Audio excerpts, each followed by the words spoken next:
Shalom, brothers and sisters. Shalom. How's everybody feeling today? Tawab. Thank you for joining. Tawab. Thank you for joining us. We're here live at 8524 South Braeswood, Houston, Texas. All right, 77071. Class days Monday, Wednesday, and Friday. What? Okay. Class days are Monday, Wednesdays, and Fridays. Monday and Wednesdays from 7 to 10 p.m. All right, Friday is from 6 to 9 p.m. And Saturday, Sabbath morning classes are from 10 a.m. to 2 p.m. If you're in the Houston metropolitan area, please feel free, drop on in. All right, we would love to have you. All right. A couple announcements that we got going on is that the kids class is every Sunday from 11 a.m. to 12 p.m. Central Time. All right, these classes are recorded and posted on YouTube on the page ISBHPK Kids. All right. If you're by any chance in San Antonio and you want to get some class, you want to drop on in, the address is 4219 Centergate Street, San Antonio, Texas, 78217. All right. And if by any chance we're also located in Albuquerque, New Mexico. All right. So if you're in Albuquerque, all right, the address there is 501 Copper Avenue, Northwest, Albuquerque, New Mexico, 87102. All right. If you have any questions, you might have been studying and you have questions on the scriptures and you need help, you can text Priest Kazakia at 321-960-8411. That number again, 321-960-8411. If you want to text Priest Tahawam, you can do so at 832-941-2443. All right, 832-941-2443. All right. A couple of announcements as well is that we got Hanukkah coming up. We got Hanukkah coming up, and that's going to begin December 24th all the way to January 1st. All right, so we're going to have a bunch of festivities and things like that going on as a body, as a whole, as a camp. So if you want to be a part of that, please feel free. You know what I mean? There's no obligation, but if you want to join in, come and join in. All you got to do is have an open spirit and bring yourself. All right, bring your family too. All right. Con. Anything else? Nah. Okay. So what we're gonna do is we're gonna save the questions until the end. All right. If you have any questions, save them. All right. Write them down so you don't forget them. And we're gonna do that at the end. What we're gonna do is we're gonna start with the reading. Today's Sabbath Reading, Shabbat. All right. And we're gonna begin in Genesis chapter 25. Genesis chapter 25, verse 19. All right? I'm just going to read through Genesis chapter 26, verse 24.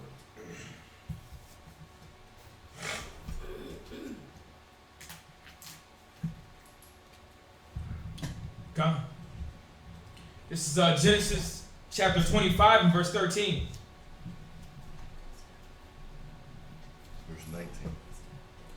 Verse 19. And these are the generations of Isaac, Abraham's son. Abraham begot Isaac,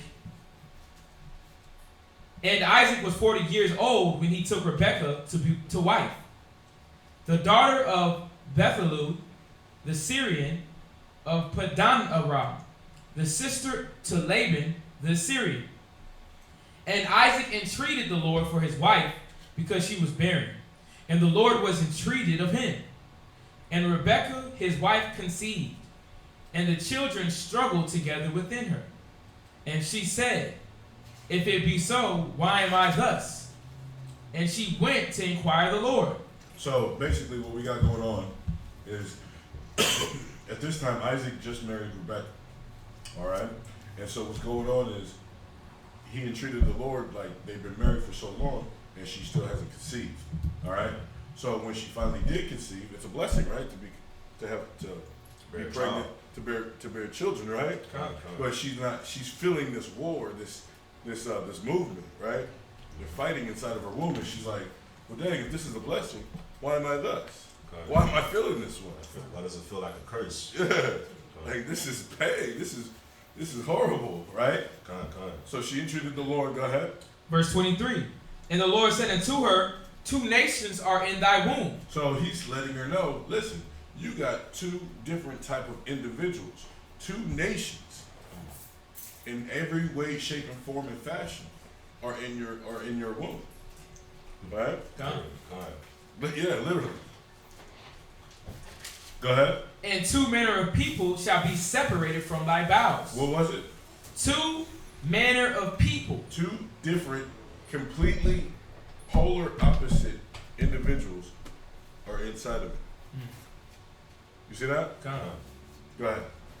And the one people shall be stronger than the other. Go ahead. And the elder shall serve the younger. So this is already a future prophecy. So this is what the Most High is revealing today. You understand?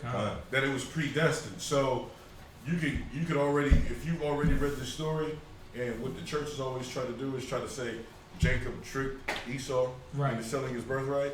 Listen, if the Most High, the all-powerful Most High who controls everything, you think he would allow that? Exactly. Huh? No, that's hype. That's propaganda right there. Yep. You understand? She entreated the Lord to understand what's going on inside her. Right. She got the response. He told, the Most High was saying, listen, 2 manner of people are in your bowels. Right? He already, and then he's telling you, it didn't say that he stopped telling you, right? He said the older is going to serve the younger. Right. What does that mean? That the younger person is going to get the birthright. Right. The younger person is gonna be the master, and the older brother is going to be the servant. So there was no trick. There was no trickery. Yeah, the trickery was that you thought it was a trickery. Exactly. Yeah, joke on you. Right? Go ahead. Shall be separated from thy bowels, and the one people shall be stronger than the other people, and the elder shall serve the younger. There it is. Verse 24. And when her days to be delivered were fulfilled, behold, there were twins in her womb. Okay. And the first came out red, all over like a hairy garment, and they called his name Esau. His name was what? Esau. In Hebrew, that is Aishashah. Aishashah, which means wasted away. Right? So what they're doing right here is they're giving a depiction of what he looks like. Why would they be giving a depiction? Why? Because they're showing that it's something irregular. It's something different, right? It's showing that there's something different. Not common. That's not common, right? Something new, right? That's like you have a child and your rib delivers, and the kid's of a different complexion, right? Pasty white, right? And you're dark as hell, right? You're gonna be like, what the hell? Wait a minute. Okay, there's twins, so this is one of my children. You know what? I got a different name for him. Why? Because he's distinctive. If you're giving a depiction of how your child was born, how it looks, right? Right? You're going to do those things. And that's what he was doing. So his name was Aishashah, Esau, which means wasted away. Right? Go ahead. Verse 26. And after that came his brother out, and his hand took hold of Esau's heel. So why didn't he describe his brother? Showing that he looked the same as everybody else. That's just a little mental note. Go ahead. And his name was called Jacob. And Isaac was 80 years old when he bare them. And the boys grew, and Esau was a cunning hunter, a man of the field, and Jacob was a plain man, dwelling in tents. And Isaac loved Esau, because he did eat of his venison. But Rebekah loved Jacob. Venison. But Rebekah loved Jacob. Verse 29. And Jacob sawed pottage, and Esau came from the field, and he was faint. Verse 30. And Esau said to Jacob, Feed me, I pray thee, with the same red pottage, for I am faint. Therefore was his name called Edom. In Hebrew, it's Edom. Edom. Alright? And that just means red. Alright? Go ahead. Verse 31. And Jacob said, sell me this day thy birthright. Verse 32. And Esau said, behold, I am at the point to die. And what profit shall this birthright do to me? So basically in this instance, right, his brother's coming in and he's really hungry. He's been out in the field, just like as we know. What? So he's been out in the field hunting all day, right? And we already know what type of people that do that, right? God. So he comes in and he sees his brother cooking. He's like, listen, let me get that right there. Let me get that red pottage right there, right? So his brother, being an opportunist, because Jacob Ya'iquab, right, his name means supplanter, right? He sees an opportunity. He seized on it, right? God. But it's showing you as well that his brother didn't even see the value in the birthright. True. Right? God. You gotta spiritually, you gotta take a look at yourselves and see, do you do that kind of action? You see that? God. Every day we wake up and we come to do this work of the Most High. Well, you gotta see within yourselves. Are you trying to sell your birthright? What's gonna separate you from the love of the Most High? Damn. God. Because you're faint when tribulation comes. Because you're hungry for some extra dollars. Is that gonna separate you from your birthright? Is your soul for sale? Huh? How much does your soul cost? Yeah, how much does your soul cost? How much does your birthright cost? I think about that. Anytime I'm weak and I'm low, I think about that. Where's that scripture at? What is it? Romans 8:32? 8:35? 8:35, yeah. Give me that real quick. Romans chapter 8 and verse 35. Who shall separate us from the love of Christ? It's asking a question. Who's going to separate you from the love of Christ? Is it going to be your brother? Is it going to be your mother? Is it going to be your wife? Is it going to be your husband? Is it going to be your children? Is it going to be your job? Who? What's going to separate you from the love of your birthright? The love of being called to do this work. The love of getting your crown that you're striving for every single day. Read it.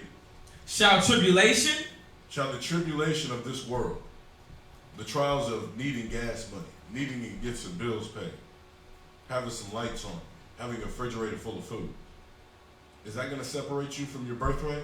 Are you going to sell out your birthright to get a fridge full of food? To get some extra rim, to get some extra shiny rims on your car? To have the Louis Vuitton belt? Is that really going to separate you from the love of the Most High? A female with a big behind? Is that going to make you sell your birthright? Because she wants you to bow down to her and not to the Most High? Listen, I had to, dog. Man, she got a fat butt, man. I got to. She said, it's either her or the Bible. So I chose her. Is that? So we got to look inside ourselves and see, is that going to separate us and make us want to sell our birthright? The Most High called us before we were fashioned in the womb. He already said the kingdom of heaven is within you. That's right. Right? God. We have the kingdom. We have that. When you go to class in the new season, in the new semester, you start off with the A. God. Every teacher tells you that. You start off with the A. Whether you want to keep the A is up to you. Right. The Most High said you have the crown.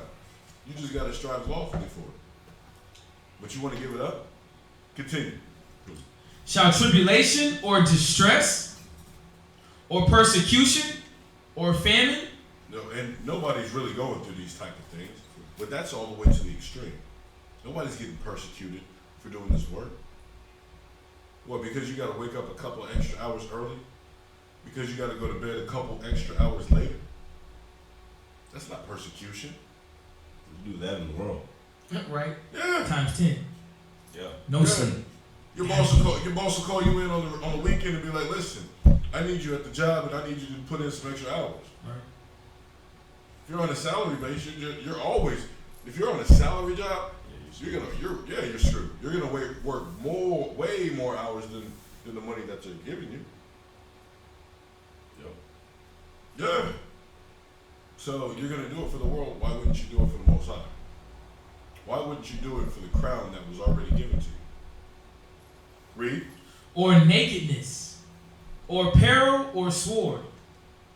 I don't know about you, but me, I don't even look. I could lose a few pounds. So I know I've never been without food. Right. I got plenty of clothes on my back. I stay warm. You see? So it's asking you, what are you gonna give up for your birthright? In this case, Esau, he didn't see the value in his birthright. But Jacob, he seen it. He was even fighting for it in the womb. Come on, he was trying to come out first. It's true. Yeah. Time. Spirits bearing witness. Listen. Jacob about that. Yeah, I'm about that life. You hungry right now? Listen, you know what? Let me get that. Yeah. Is that it? Yes, sir. All right. So you back in Genesis? Con, this is Genesis chapter, it's going to be 25 and verse 33. And Jacob said, swear to me this day, and he swore unto him. And he sold his birthright unto Jacob. Then Jacob gave Esau bread and pottage of lentils. And he did eat and drink, and rose up, and went his way. Thus Esau despised his birthright. End of the chapter. Any questions?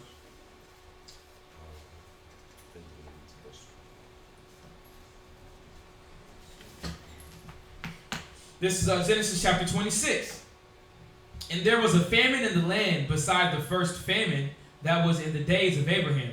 And Isaac went unto Amalek, king of the Philistines, unto Gerar.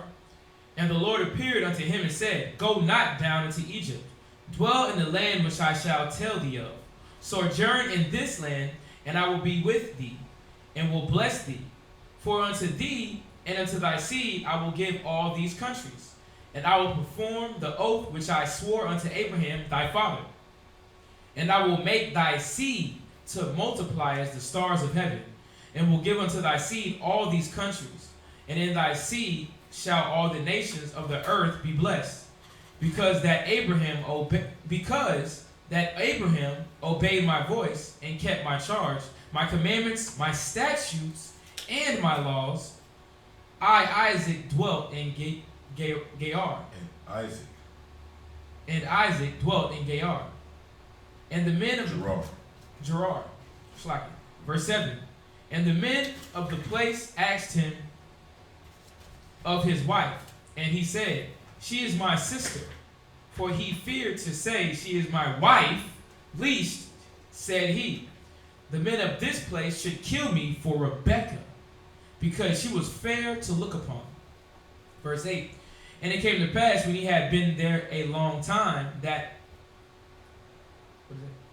Abimelech, king of the Philistines, looked out of a window and saw, and behold, Isaac was sporting with Rebekah his wife. And Abimelech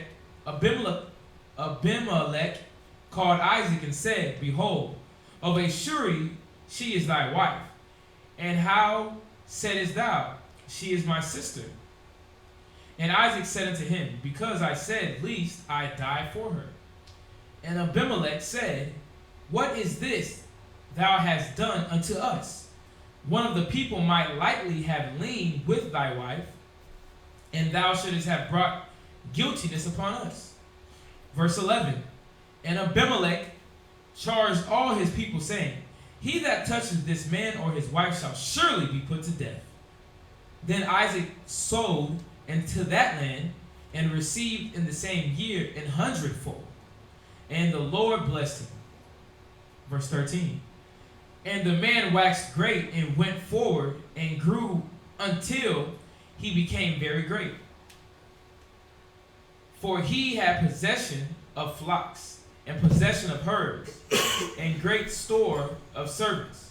And the Philistines envied him. Verse 15.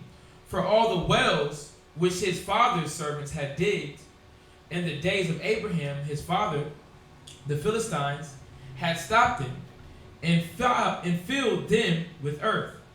And Abimelech said unto Isaac, Go from us, for thou art much mightier than we. And Isaac departed thence and pitched his tent in the valley of Gerar, and dwelt there. And Isaac digged again the wells of water, which they had digged in the days of Abraham his father, for the Philistines had stopped them after the death of Abraham. And he called their names after the names by which his father had called them. And Isaac's servants digged in the valley and found there a well of springing water. And the herdmen of Gerar did strive with Isaac's herdmen, saying, The water is ours. And he called the name of the well Esek, because they strove with him. Verse 21. And they digged another well and strove for that also, and he called the name of it Sitnah. And he removed from thence and digged another well, and for that they strove not, and he called the name of it Rehoboth. And he said, For now the Lord hath made room for us, and we shall be fruitful in the land. And he went up from thence to Beersheba. Verse 24. And the Lord appeared unto him that the same night, and said, I am the God of Abraham thy father. Fear not, for I am with thee, and will bless thee, and multiply thy seed for my servant Abraham's sake. That's the end of the first reading. Can we pick up, sir? God. Any questions?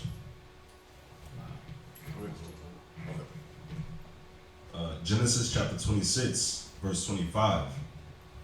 And he builded an altar there, and called upon the name of the Lord, and pitched his tent there. And there Isaac's servants digged a well.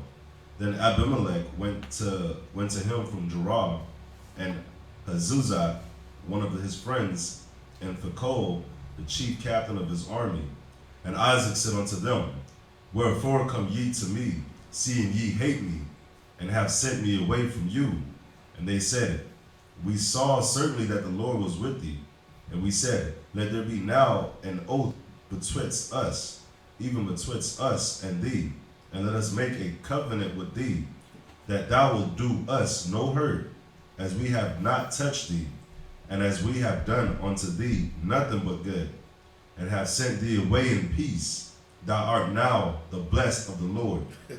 And he made them a feast, and they did eat and drink.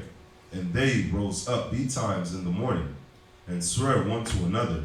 And Isaac sent them away, and they departed from him in peace. So again, this is right here, just this portion, showing you how we dealt, even back then, with strangers, right? God. They came and they noticed that the Spirit of the Most High was with this man, that he moved with this man, that he was blessed, right?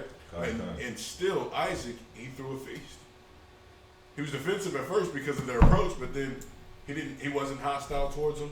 He didn't have any ill intentions towards them. He made a feast. Plain and simple.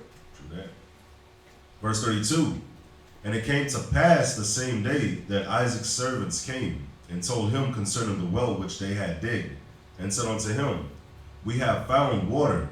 And he called it Sheba. Therefore the name of the city is Beersheba unto this day.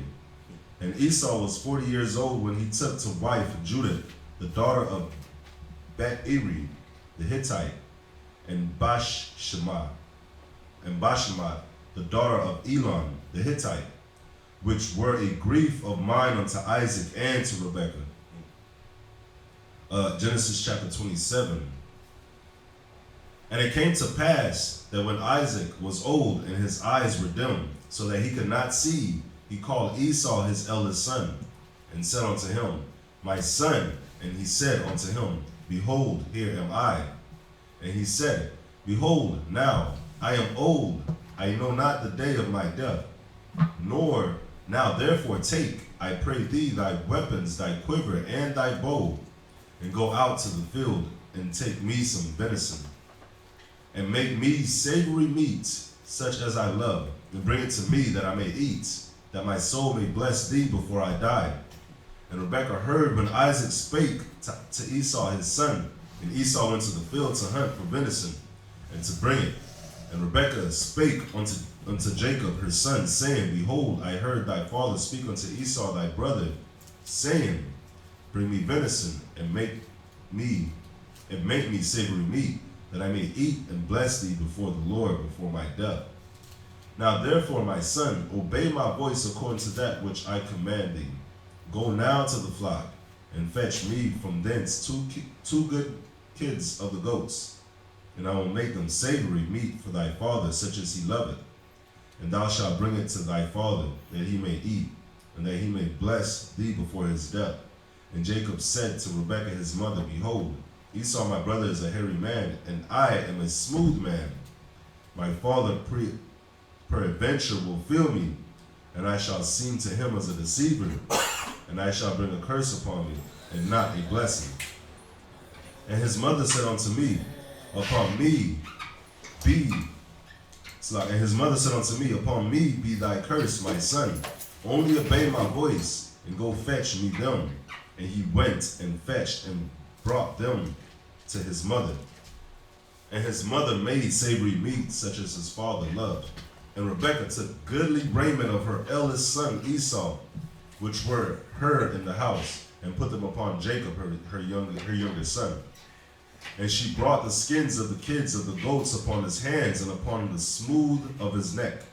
And she gave the savory meat and the bread, which she had prepared, into the hand of her son Jacob. And he came unto his father and said, My father. And he said, Here am I. Who art thou, my son? And Jacob said unto his father, I am Esau, thy firstborn. I have done according as thou badest me. Arise, I pray thee, sit and eat of my venison, that thy soul may bless me. So basically, what we got going on now is that Isaac he feels close to death, right? So he doesn't know the appointed time of when he's going to die.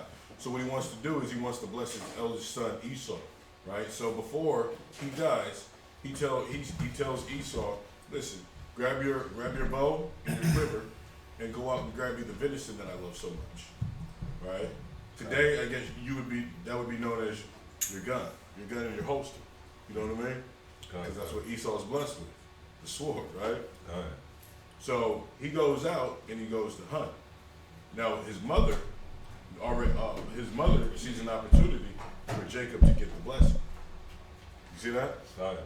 Right. So just like he was saying that was the opportunity for the Most High.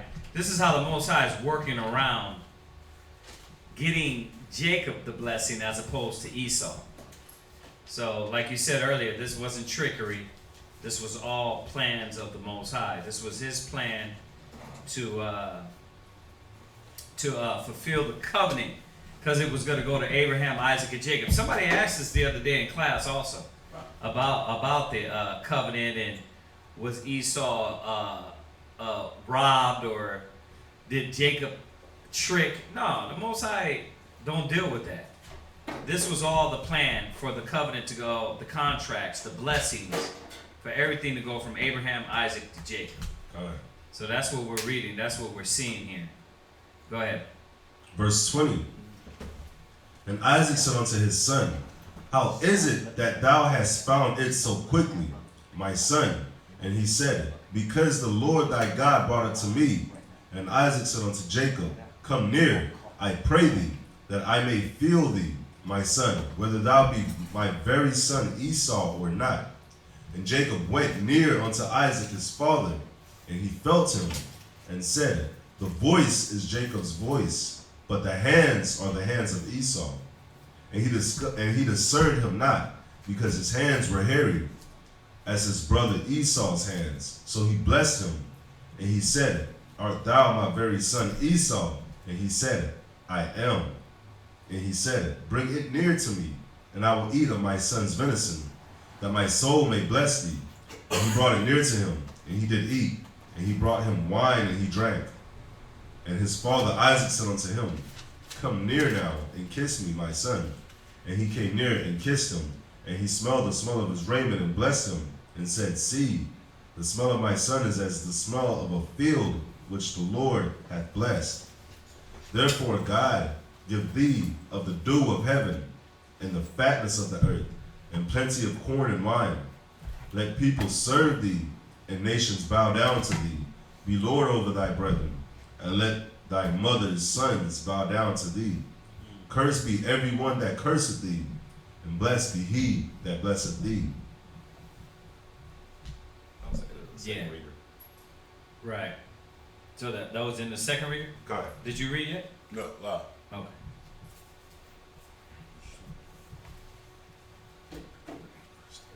Oh, that's what I was gonna say. I was gonna say when you go to, it tells you about the blessing. The blessing of the father was gonna go on to the children. And when you look at Abraham, Isaac, Jacob, when you look at these individuals, the Most High, the character of their children was the same character of the father. So this blessing was brought down, through their generation. That's why they were, the contract was able to be performed all the way through Abraham, Isaac, and Jacob, because they were such a good standard, such a good character. Right. So I was just thinking about that as you were reading earlier about how Isaac was dealing, how his character was when he dealt with the people his father dealt with. Same thing, man. So we got to see that you got to be careful what you teach your children, because your children are going to follow you. They're going to follow your standard, your character, the way you walk, the way you talk, how you get emotional. They're going to follow that character. You see that? And then you see that in the kids. So you got to fix the glitches and be conscious and humble enough to fix the glitches in you. And usually that's a problem with us. You know what I mean? We don't want to fix it. We come with this, that's just the way I am mentality, and not see that, damn, if I keep doing this, my kids are going to do this. But go ahead. Where are we at now? We're at Genesis chapter 27, verse 30. All right? And it came to pass, as soon as Isaac had made an end of blessing Jacob, and Jacob was yet scarce gone out from the presence of Isaac his father, that Esau his brother came in from his hunting. Verse 31. And he also had made savory meat, and brought it unto his father, and said unto his father, let thy father arise, and eat of his son's venison, and that thy soul may bless me. And Isaac his father said unto him, who art thou? And he said, I am thy son, thy firstborn, Esau. And Isaac trembled very exceedingly, and said, who? Where is he that hath taken venison and brought it me? And I have eaten of all before thou camest, and have blessed him. Yea, and he shall be blessed. And when Esau heard the words of his father, he cried with a great and exceeding bitter cry, and said unto his father, bless me, even me also, O my father. And he said, thy brother came with subtlety, and hath taken away thy blessing. And he said, is not he rightly named Ya'iqab? For he hath supplanted me these two times. He hath taken away my birthright, and behold, he now hath taken away my blessing. Right, but we know he didn't take anything. Esau gave it to him. So that was a lie. He gave it up to him. Okay, go ahead. And we're pointing that out. I know a lot of brothers and sisters know that, but you know, you get a lot of new people that really don't understand that this was the plan of the Most High. You know, this was because Esau. Where's it? Let's go to where's it? Hebrews. Hebrews 12. Yeah, 12. Did you guys touch on that yet? Nah. Yeah, go to Hebrews real quick. Hebrews chapter 12, verse 16. Hebrews chapter 12 and verse 16. Lest there be any fornication or profane person, as Esau, Right. who for one morsel of meat sold his birthright. Right. So you see that, right? This in the spirit, this guy was profane. So who would sell their birthright? Who would give it up so easy? So you see how those scriptures link together. No, Jacob didn't steal his birthright. He sold his birthright because he didn't take in importance in it. Y'all see that? All right. Go ahead. Was that it? Yeah, that was it. Read it one more time. Hebrews chapter 12 and verse 16. Yeah. Lest there be any fornicator or profane person, as Esau, who for one morsel of meat sold his birthright. Right. No, but go ahead, read on. Verse 17. For ye know how that afterward, when he would have inherited the blessing, Right. he was rejected. Right. So that's what we're gonna read. See, why? Because Jacob stole it? No, because this man was ill. His spirit wasn't right. So it goes back to two manner of people, two different nations, right? Shall be separated from thy bowels, because this guy's spirit wasn't right. That's how you know. What's up? When I looked at profane, it was speaking on like being lawless or like having no religion. You know what I'm saying? So basically, he didn't believe in it. He didn't believe in the Most High. Con. Yeah, what you got? You got something else? No, what I was bringing back, we read it earlier. It was Genesis chapter 25 and verse 32. Uh-huh. So when I looked it up about being profane, but then I saw the verse in verse 32. It says, "And Esau said, Behold, I am at the point to die, and what profit shall this birthright do to me?" He already knew what his family members had. He knew what, you know what I'm saying, Abraham, Isaac, and well, obviously his father. Right. Everything that they had, but he was like, what is the birthright for me? Yeah, think about it. He wasn't gonna die over no meal. Con. He was just a person that was ruled by his belly. He was ruled by his hunger. I got the definition. What you got? It says relating or devoted to that which is not sacred or biblical. Yeah. He didn't hold it. He didn't hold his birthright sacred. He didn't see any value in it. It says ungodly. That's the sentiment. It's ungodly. Yeah. Yeah. But, well, remember, the scripture in Hebrews is going deeper into this man's character. Con. See, so as you look at Esau and you're thinking, well, what was it about him? Well, obviously there was something ill in his spirit Con. for him to do something like that. You know, you get those people like, you be like, why would you do that? You know, you ever said that? It's like, What reasonings he yeah, like what reasonings would you do something that ill, right? Con. And it's almost like it's weird, but there's a glitch in them. Con. There's a glitch. There's something in them that where their thought process is thinking on a different level than of the spirit. Right. So that's what is being revealed about Esau. Yeah. Is that the same kind of spirit that Cain had towards Abel? Exactly. Same spirit. See that wicked seed Con. went down. Well, that wicked spirit went down to. I got to go over that class again. I haven't done that in a long time, showing you how that spirit, that evil spirit, just went all the way through. Con. Yeah. And that's why even with Jake, you know, or Israel, like we don't have that that crazy mind frame to where we'll hurt somebody else. You know what I'm saying? Like we'll have hurt done to us, but we're gonna do it back. We're gonna basically put that on somebody else. When we're in the right spirit, you know, Con. you know, because the scriptures tell us our spirit was created different. Con. So, but when the wicked seduces us. Con. So, you know, because the black man, they can do filthy things too. They can do wicked things too, you know. So, but at the same time, it really that's not meant. That's why you got to think about it. The black man is quick to forgive the white man for all that he's done. That's something in him. Well, what's in him is, like the scripture says, greater is he that is in you. So the spirit in this individual wasn't upright, but in Jacob it was upright. You know, so these are the things that people, when they don't know the scriptures, they don't understand what's going on in the depthness of this Bible to see. Well, like the brother the other day, he was new, he was just asking questions, but he was like, I just don't understand what separates. You know, what separates them is because the spirit in these individuals, they had a conscience towards the Most High. Abraham, Isaac, and Jacob. You see that? Go ahead. Hey, I got a quick question. Yeah.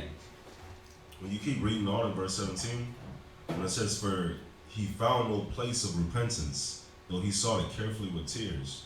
So well, we're gonna read on. Go back to Genesis. It's gonna go right into that right now.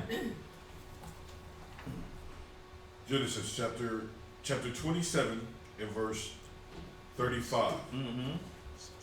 Verse 36. And he said, is he not, no, it's 37, I'm sorry.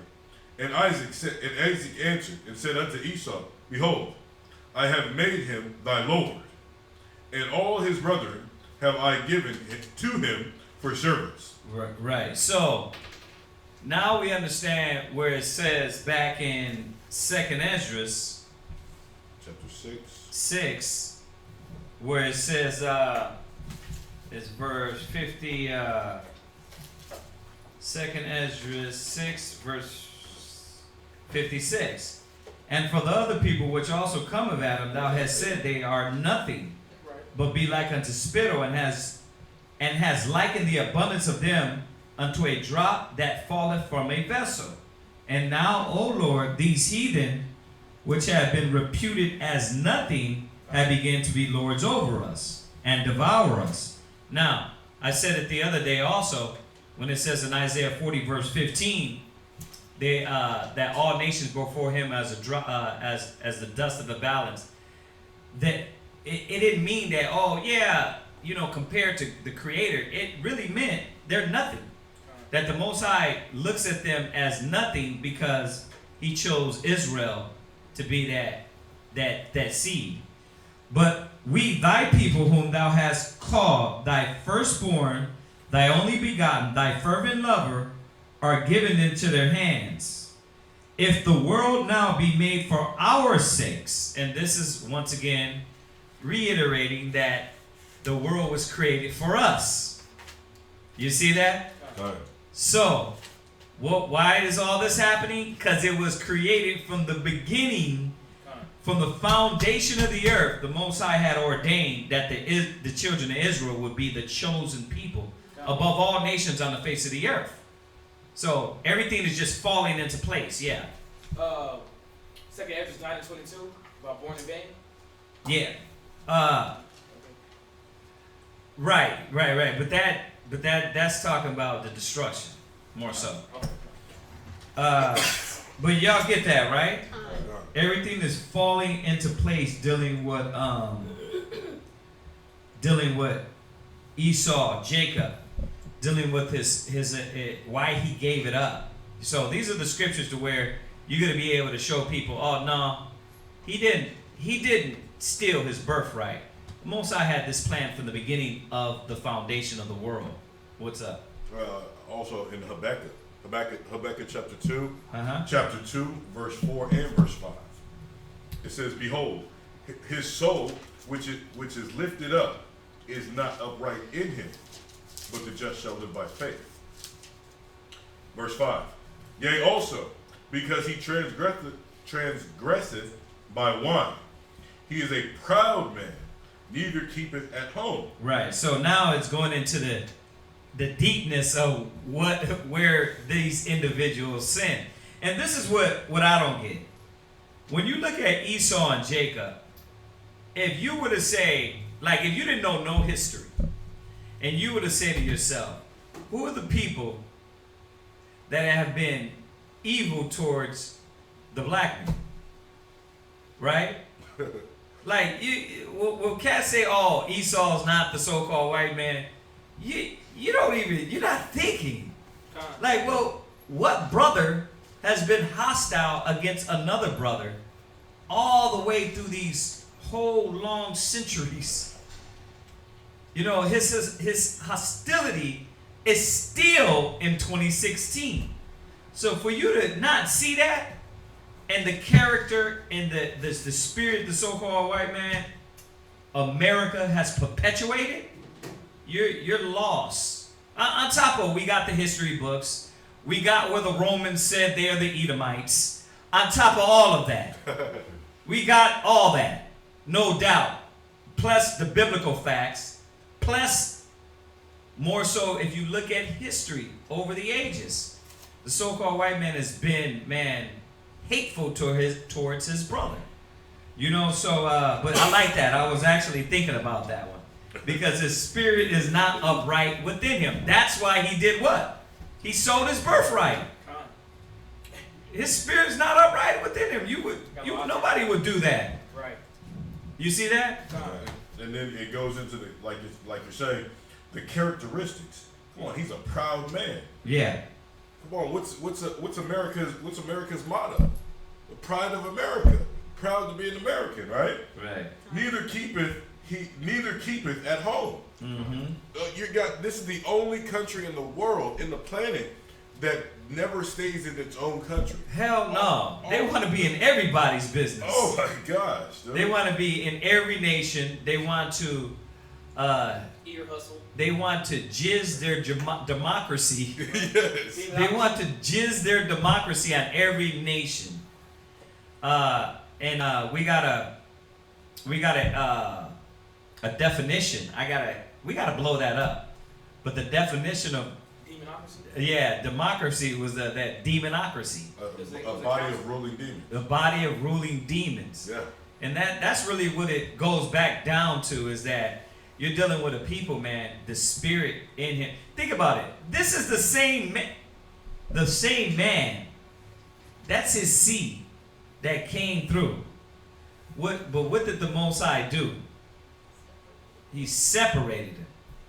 You gotta think about it, man. This is beyond just a regular birth. Right. So for people to say, "Oh yeah, he was just a red-boned black man," you're dumb as hell. You're dumb. You don't get it. How the hell could he be the red-boned black? Okay, where is he? Well, let me get it. All the red-boned black men hate the real black man. Yeah, the dark man. Yeah, stop it. Stop it. There's only one nation that has been hostile against the so-called Negro, West Indian, Haitian, Dominican, Puerto Rican, Panamanian, North American, all those people right there in that sign. Shit, the African get more respect than the so-called Negro. Right. That's right. Listen, it said, neither keepeth he at home. If you didn't know the Bible, Right. if you were a man of ignorance, if you were a person of ignorance, what's the most required language in the world that you have to speak? There you go. Perfect example. It's English, right?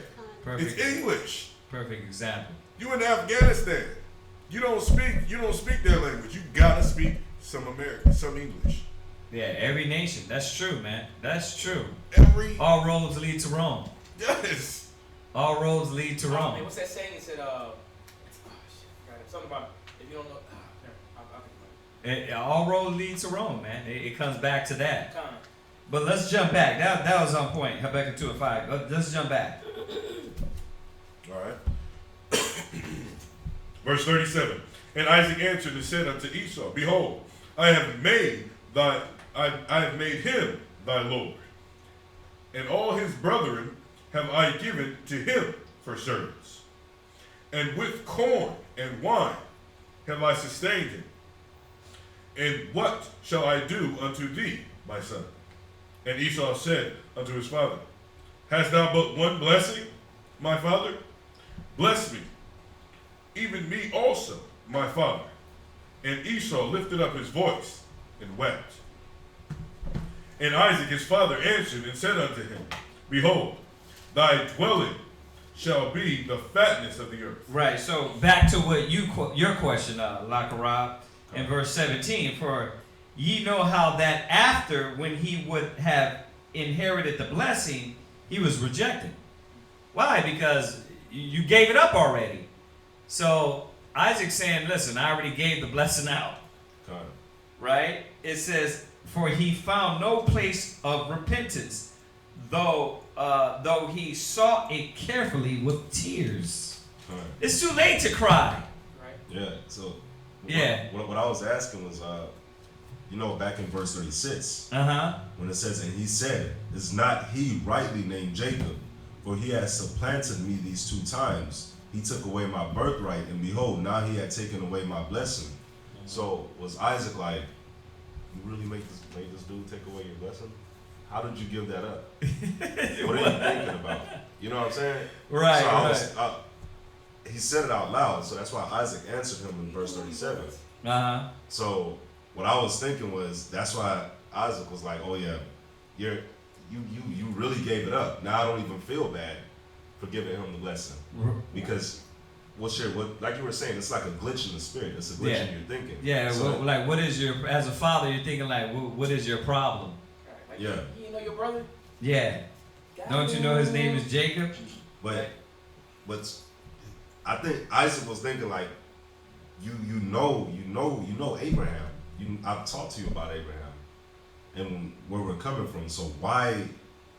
You're saying as a father, you would think that this child has learned the attributes and the character, just like the father, right? Yeah. So just like Cain and Abel, why is it that Cain didn't pick up the righteousness and the character of the father? Isaac picked up and followed what Abraham was doing. Right. You see it in his actions. Right. And then he's explaining, as a father, as a proper father would, he's explaining it to his children as he's going through it. This is why I dealt with them like this, because my father taught me this. Yeah. This is what I'm teaching you. But Esau didn't see the importance. Yeah, what's up? I saw the class. Well, I didn't see the class. I just saw the title. It says God is what is it? God is war? God, the God of war. So Exodus chapter 15 verse 3, the Most High is a man of war. So Right. it's like in every instance that we may think that it's like, dang, why did this happen? Why did these happen in this type of way? Right. The thing about it is the Most High already set forth to where Jacob, it wasn't obviously ill will. It was just the move that he did. He did the move. He asked you. You said, cool. Got him. Right. But can I look at it in that sense that the Most High is a man of war, and that he likes to, listen, you want to work for it, you have to use your mind, you have to, and then when we go to read the Romans 9, we're gonna see it's all gonna come into play to show us what the Most High was doing. I was just gonna also add, with the class last night, it showed the balance that the Most High also had, that good and the evil. Right. That balance. Yeah. That righteous, that unrighteous. Right. Where is it in the Apocrypha? Go to your Ecclesiastes real quick. good and evil, good is against evil. Yeah. Get that one real quick. Yeah, and then when we read Romans, it's gonna also. Yeah, I thought it was in Ecclesiasticus. Paraphrase it. Is it? Let's see. Good is against evil and evil is against good. Yeah. Let's see. There's two. Okay. All right. Cass is getting. It's like look at the creations of the Most High. Get it.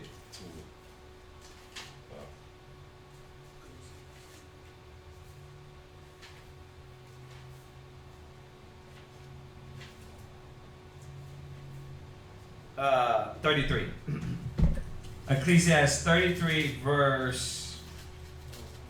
Oh, yeah, 14. Ecclesiastes 33 verse 15. Yeah. 14. Ecclesiastes chapter 33 and verse 14. Mm-hmm. Good is set against evil, and life against death. So is the godly against the sinner, Right. and the sinner against the godly. Right. And that's really how the Most High does things. Going back to that war, God is a man of war. It's a battle. It's a battle now. Remember, it tells you that men call this spirit to us.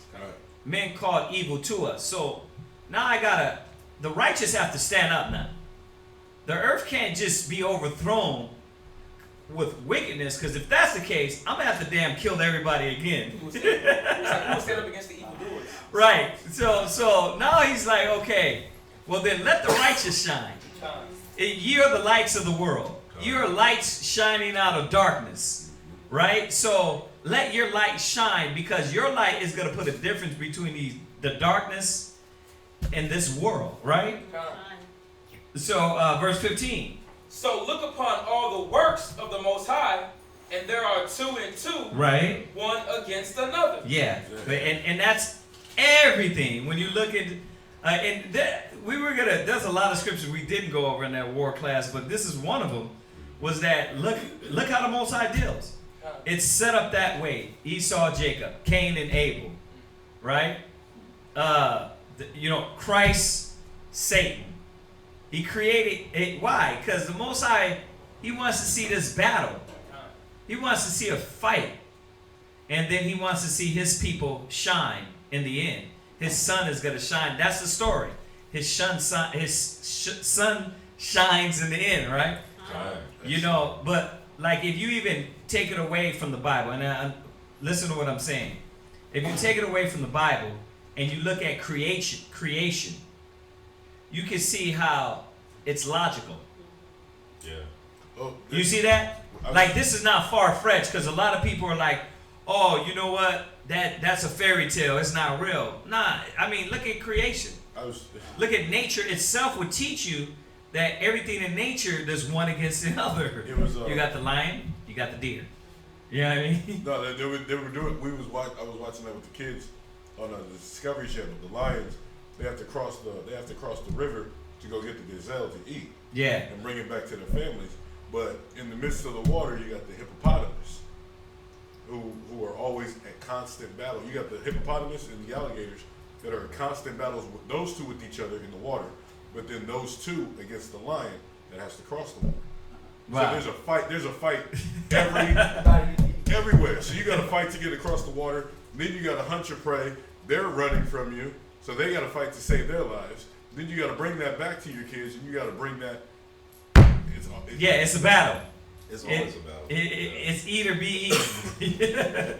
That's how it is with everything, man. So, it's not far-fetched that the Most High, with man, there's going to be this hostility. There's going to be this. Even when we get in the kingdom, there's going to be peace on the earth, but the righteous has to put their dang foot on the neck of the wicked, right? Of the ungodly. Just like the wicked has the foot on the righteous right now. God. So let's jump back. I was also going to say on this note, because you were talking about Esau knowing his brother, right? God. But look at the father. The father knew from the birth. He was like, yeah, that's your Iqua. He's a supplanter. He was already from the womb, from when they came out. Right. He had Esau's heel. He's like, dang, okay, I got a guy to give this guy a supplanter. He was trying to battle with his brother to try to come out. So he knew that from birth. Like, yeah, bro, you didn't know that was your brother?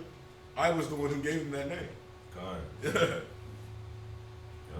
So, verse 39. And Isaac his father answered and said unto him, behold, thy dwelling shall be the fatness of the earth, and of the dew of heaven from above. And thy sword shalt thou live, and thou shalt serve thy brother. And it shall come to pass, when thou shalt have the dominion, that thou shalt break his yoke. Right. You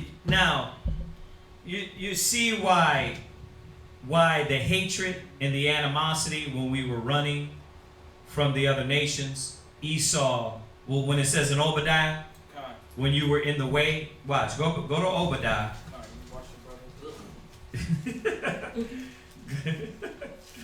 Go to Obadiah. Zion. You and your your sound effects, yeah. Obadiah. Go ahead. Obadiah, 8:10. yeah, it's over there somewhere. What is it? Verse 10. Go ahead. This is Obadiah verse 10. Uh-huh. For thy violence against thy brother Jacob, shame shall cover thee, and thou shalt be cut off forever. Right. So, this vindictive spirit that Esau had on him to get back at Jacob. Why do you think they hate your black skin? They hate your gums. You understand? Because they black. Why? Because it's a vindictive spirit Esau got on him. You ever look at that? It's like unwarranted stuff. It's like, why would you just shoot this guy for no reason? Like, remember the guy that had his hands up was saying, you know, he was in the middle of iron and the guy shot him. He was like, why'd you shoot him? He was like, why'd you shoot me? He's like, I don't know. Because this is your blood. The hatred. They were this old documentary of how the black people, the so-called black man, was lynched back in the day, right? And they were wondering, they were like, why every time they lynched the black man, like, why were they always castrating him? Why were they always cutting off his genitalia? Like what possesses? They asked that. The lady asked that. She was like, what possesses a person to cut off all the genitalia of the men? Damn. After while they're hanging them, and then they burn them on a Sunday. Yeah, like why would you need to do that? Oh, that's deep seated hatred. Deep seated penis hatred. Yeah, penis hatred. A lot of penis hatred. Yeah. No, I was gonna say because they like size, they feel intimidated. Plus, they say if you cut it off, you won't enter the kingdom or something like that too. Really? I read that somewhere. Like if you. I never heard nobody say that though. Cut off, Yeah, you can't enter into the congregation of the Most High. Jealousy too, though, you know. Yeah. I never heard them say that though. What you just said there, but you know, knowing the demons on them, they probably will do that. Yeah. I saw firsthand. We was at Greens Point. We walked in. It was being REI. These two Edomite big dudes. Tommy hit the door. Oh, it's gonna take two of us to get him down. I was like. Yeah. And we didn't even say nothing. We just walked in, and the spirit was like, "It's gonna take two of us to get him down." Yeah, Like, hostility, like, man, against the black man. I'm at the sucker punch somebody real quick. That's crazy. Yeah, well, the spirit in him is not upright. At all. No matter what you do, the spirit in him is not upright. You gotta watch it, man. You know, even though they might do you good. They might do good. They might give alms. They might, you know, we talk about it. They do. You know, you got white folks that help us out. You know, might shoot us a little alms in there, help the brother Kawakab out and bought him a car and all that stuff. But you got to still watch. You know, you got to still watch. Like, what's your reason? What's your purpose of doing that? Right. You know what I mean? Because, man, Esau, bro, think about how many friends in the 70s was thinking, oh, we're just buddies. And then next you know, they turn on him and start lynching him and beating him and spitting on him. It's a spirit on them. A lot of times they probably don't know. Why the hell did I do that? I don't know. Right. You got demons on you, yeah. And then they pass that down to their next kids. Their kids. Yeah. And so on and so on. Just consistent perpetuation of hatred. Yeah, it is. Oh yeah, I was gonna say what she calls. I think I put it in Ezekiel where they say the perpetual hatred. Yeah, we can find it though. But yeah, that kids in college doing blackface. It's just so much damn hatred, and it's like, and you got the black man, they want to be your buddy. Right. They're willing to forgive. I said Jacob was a tent dweller. We just like to kick it. Yeah. We ain't all up in nobody's business. All we want to do, you come in my house. Yeah. I'm just trying to kick it. Yeah. I come to your house. I'm just trying to kick it. Yeah, that's why it says, who will rise him up?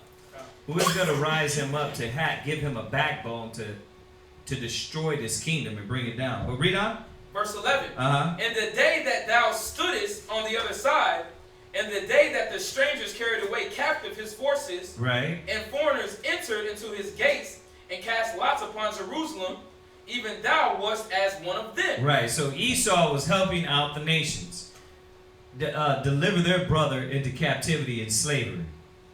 So this is why it's that the Most High feels this way against Esau. Y'all see that? Go ahead. Verse 12. But thou shouldest not have looked on the day of thy brother and the day that he became a stranger. Uh-huh. Neither shouldest thou have rejoiced over the children of Judah in the day of their destruction. Yeah, y'all see that? Time. And that's what they've doing. That's what they've been doing. And they're not letting up. They're not letting up, man. Dude, you would think these cops are getting shot in the face. You seen it recently? Like last week or the week before, 2 cops just got Oh, I heard killed. about that. Yeah, they're taking these cops the hell out. They don't care. Right. They're like, we're still gonna kill you niggers. Right. Doesn't matter. You know what I mean? You want to go to war, we'll go to war. That's why we keep saying you can't go to war with these cats. Yeah. Like the obviously it was on the news about the football player that just actually got murdered, right? He was killed. Oh, really? Yeah, but if you see they said it was road rage, right? But if you see the picture of the gentleman who actually, the Edomite who killed him, he's sitting on the ground with glasses. But I know cat's faces. It was a cold, just a cold face. Like he didn't even care. He was just, he had glasses on, obviously. But the cat's man, it's like the spirit that's on him is. Jacob don't have that, man, unless, you know what I'm saying, like the brothers that you talk about. The Dahmer, I eat your booty hole. Unless he's like, I'll chop your head off and eat your face. Look at him, get your wife. He had that look at him? Dude was just cold, just sitting there with his hands, had the glasses on. I was just like, God, man, it's crazy. You can't fight that. Yeah. You know what I'm saying? All right, let's jump back. Let's jump back to Genesis. Verse 41. Uh-huh. And Esau hated Jacob because of the blessing, wherewith his father blessed him. And Esau said in his heart, the days of mourning my father are at hand. Then will I slay my brother Jacob. Right, so he had it in his heart. He had it in his heart to slay Jacob. Go ahead. Premeditated. Just getting ready to say that. Yeah. God. And these words of Esau, her eldest son, were told of Rebekah. And she went and called Jacob, her youngest son, and said unto him, Behold, thy brother Esau, as touching thee, doeth confront himself, proposing to kill thee. Mm-hmm. Now therefore, my son, obey my voice, and arise.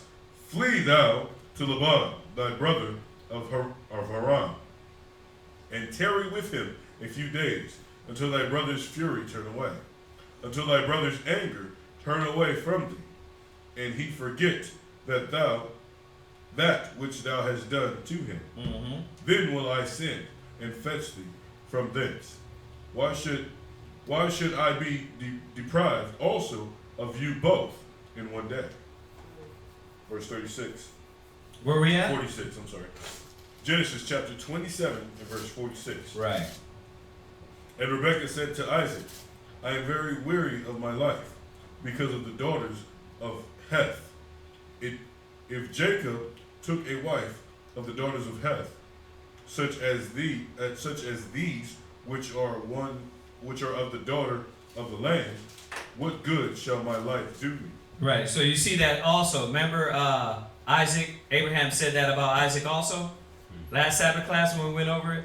He was saying, listen, go get Isaac a wife of our people. When he sent the servant, right? So they wanted to keep the seed pure. You see that?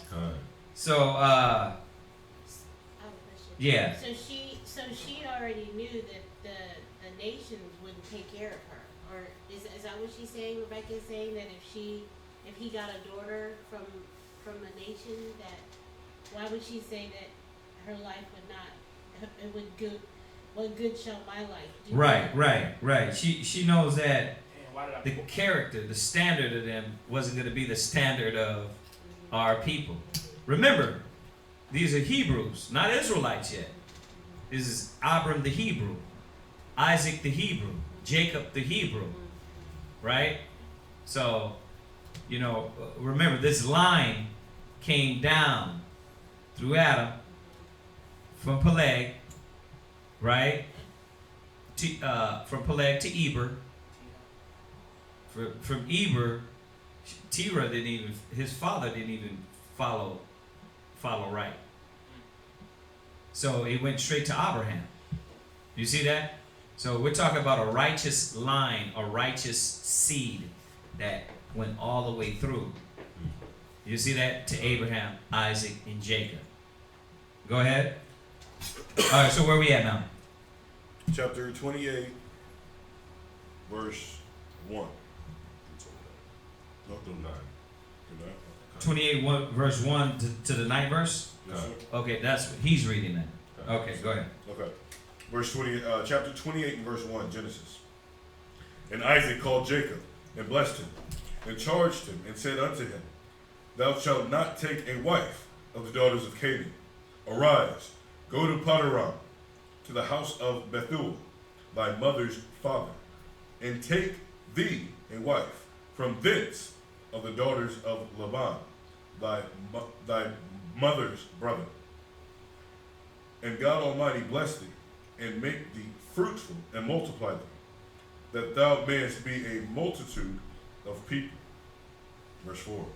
And give thee the blessing of Abraham to thee, and to thy seed with thee, that thou mayest inherit the land wherein thou art a stranger, which God gave to Abraham.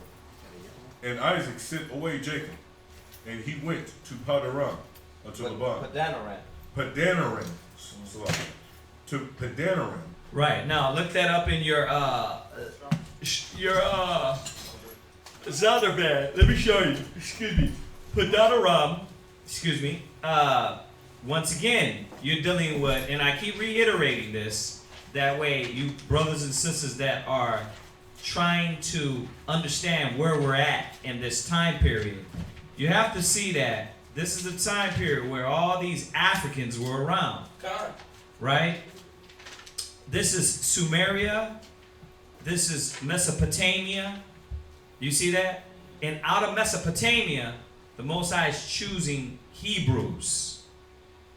Hebrews. So, now, spread your mind out a little bit and think about all this other BS history, or their history. It's not our history.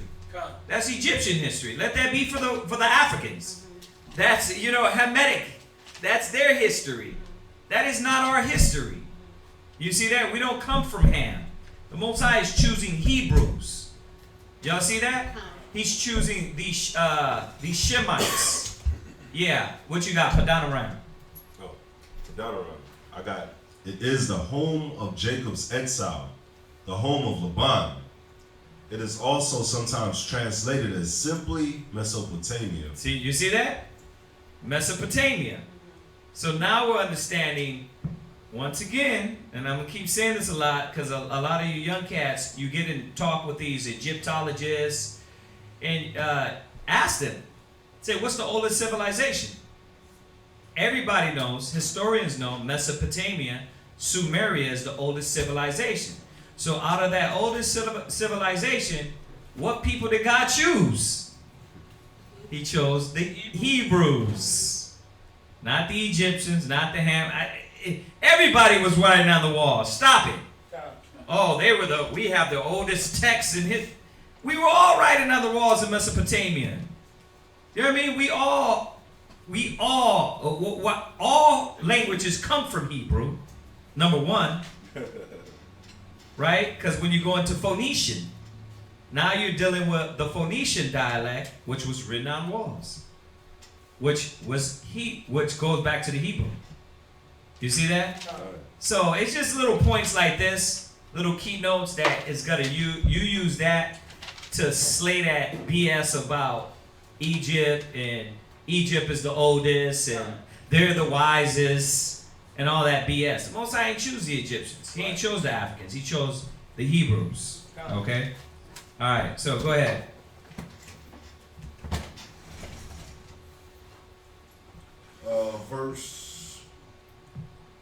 Verse 6. Oh yeah, verse 5. And Isaac sent him away.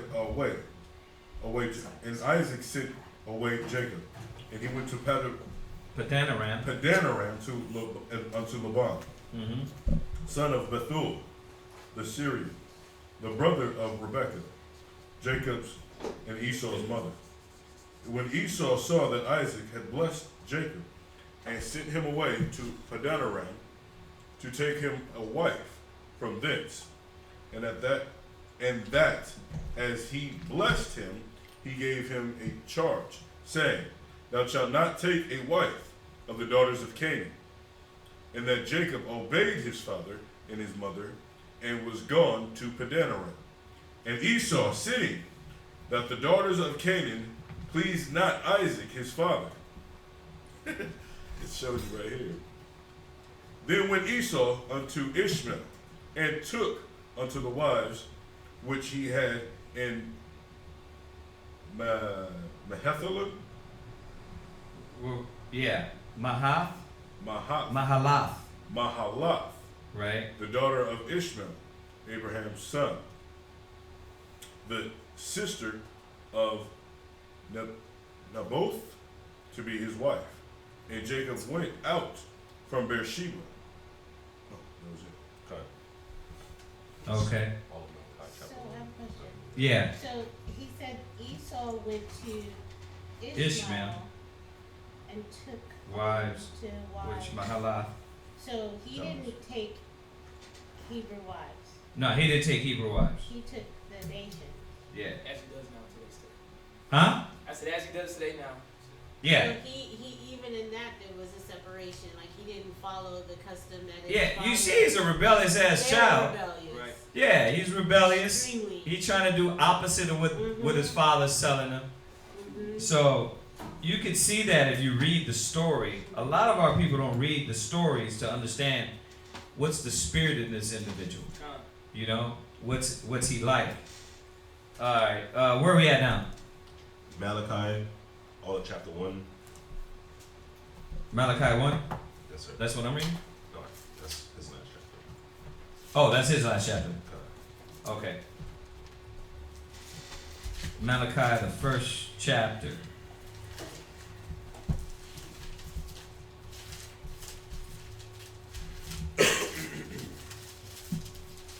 Everybody got it? Come. All right, Malachi chapter 1.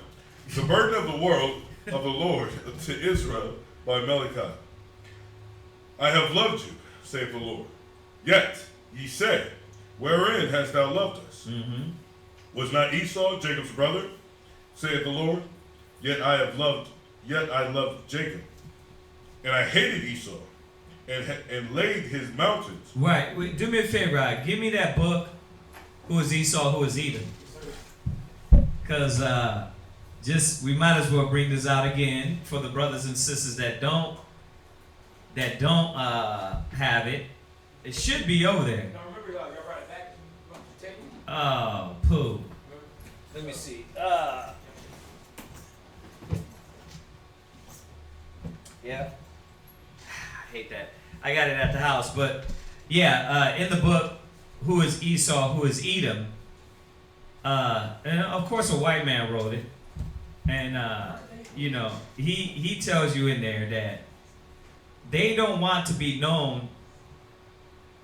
Now, this white man is telling you part truth, not the full truth, but in there, he tells you that Esau, the so-called Jews, because Esau, right? They don't want to be known as Esau. He said, who is the ones to be, why would you want to be the hated people? He said, so they got to cover that up. You see that? So they do everything in their power to cover up that they are Edomites. Everything. That's why the books we have, it's not a lot of books, but it's a few books that shows Esau as the Romans, right? So, you know, why? Because who wants to be the hated people? Right? When you read Obadiah, the Most High said they're the ones that is going to be cut off forever. That's a hard one, man. So nobody wants to be that, right? But yet it's still, they're not hid. The Most High revealed who they are. Go ahead. Their actions speak louder than their words. Yep. We have a question. Yeah. If Esau took Hamite women as his wives, how did his seed turn out pale? How did his seed turn out pale? Well, he didn't only take Hamite wives. He didn't only take Ishmaelite wives. But it doesn't matter. Have you seen Esau as far as... See, we're thinking of color. That's the problem. we're only thinking of color. And it ain't necessarily color.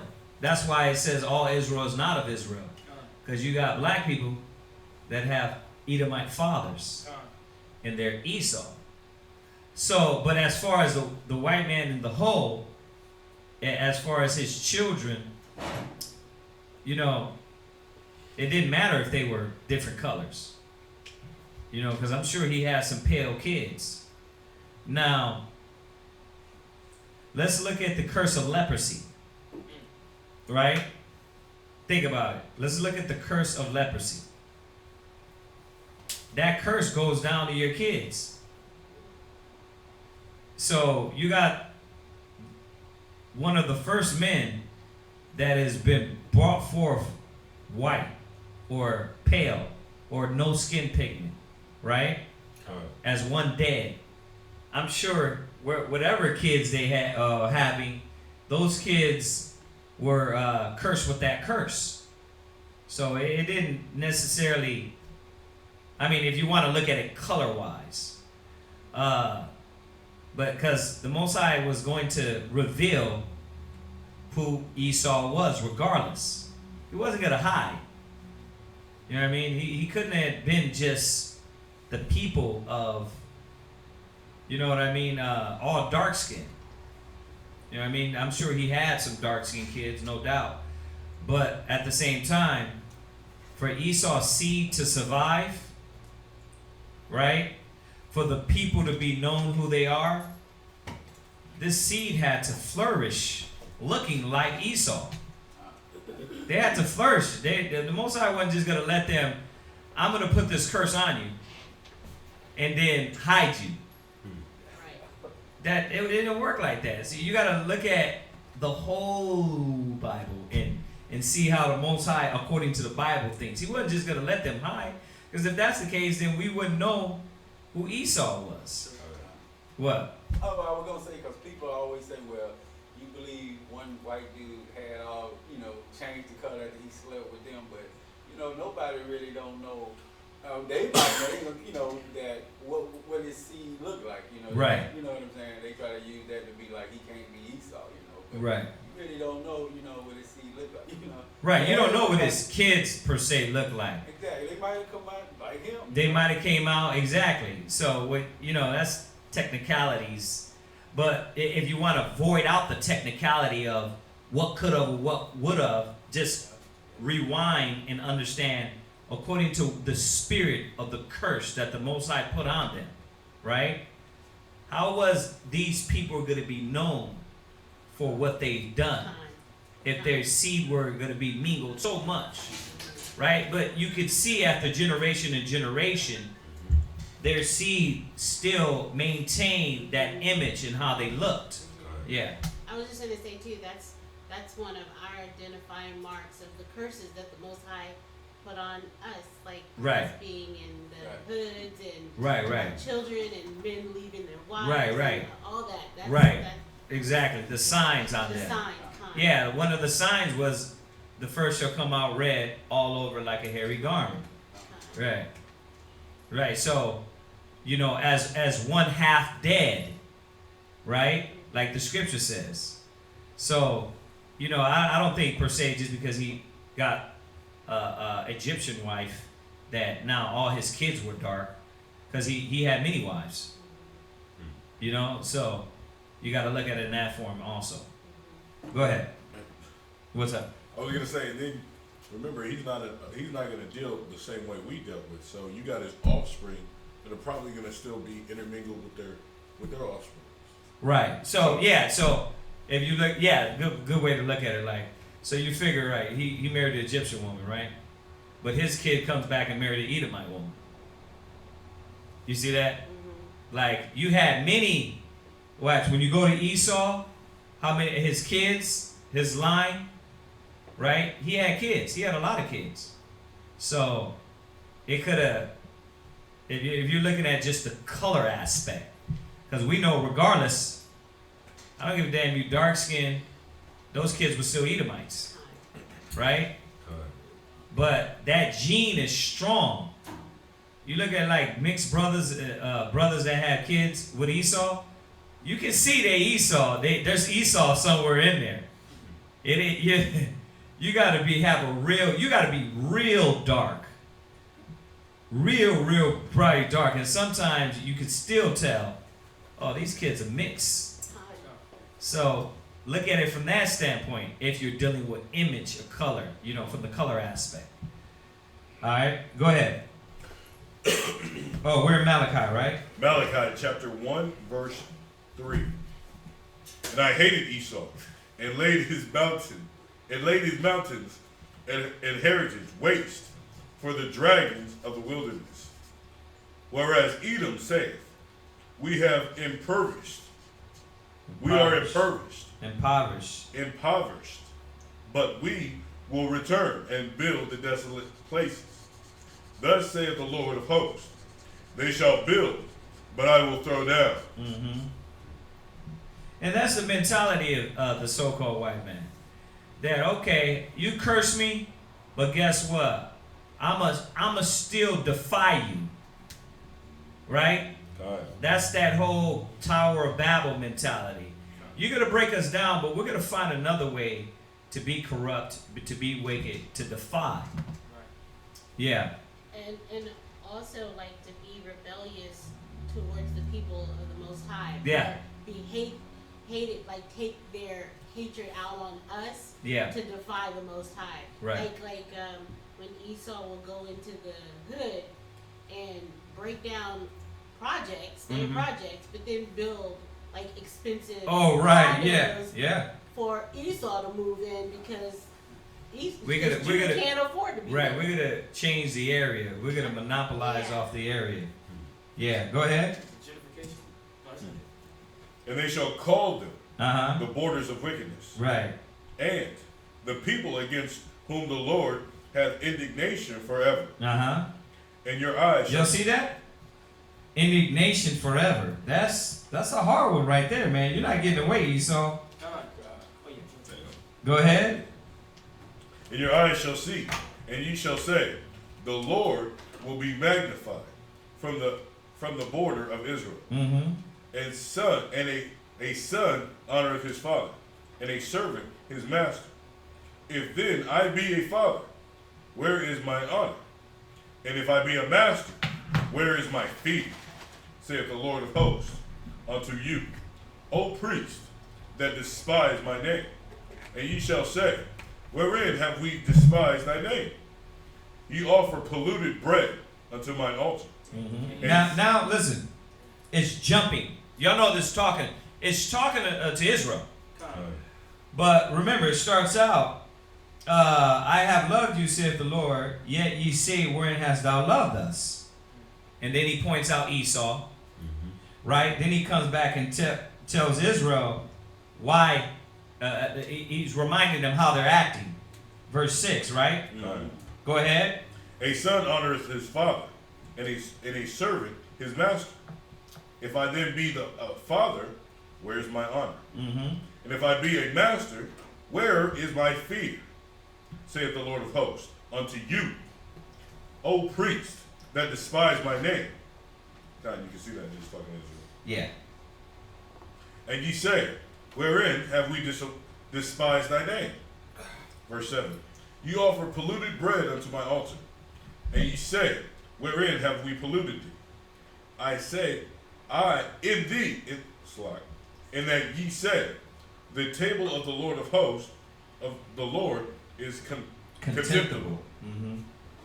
Verse 8. So they offer polluted bread. We obviously, whether it be other gods, philosophies, religions, doctrines, we were offering filthy offerings to the Most High. Go ahead.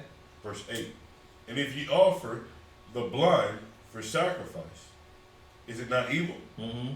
And if ye offer the lame and sick, is it not evil? Mm-hmm. Okay, I have a question. Yeah. I'm sorry to interrupt, because you just brought up, like, you went back up to verse 2, and I was in my mind didn't understand that. Uh-huh. So did you kind of go back over that again? I don't understand. This is the Okay, so the Most High is talking to Israel here. Mm-hmm. So Israel's coming off and saying, wherein hast thou loved us?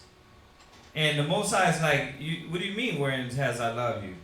Was not Esau Jacob's brother, saith the Lord, and I loved Jacob? And I hated Esau and laid his mountains waste and his heritage waste for dragons of the wilderness. Right? So he's talking to Israel.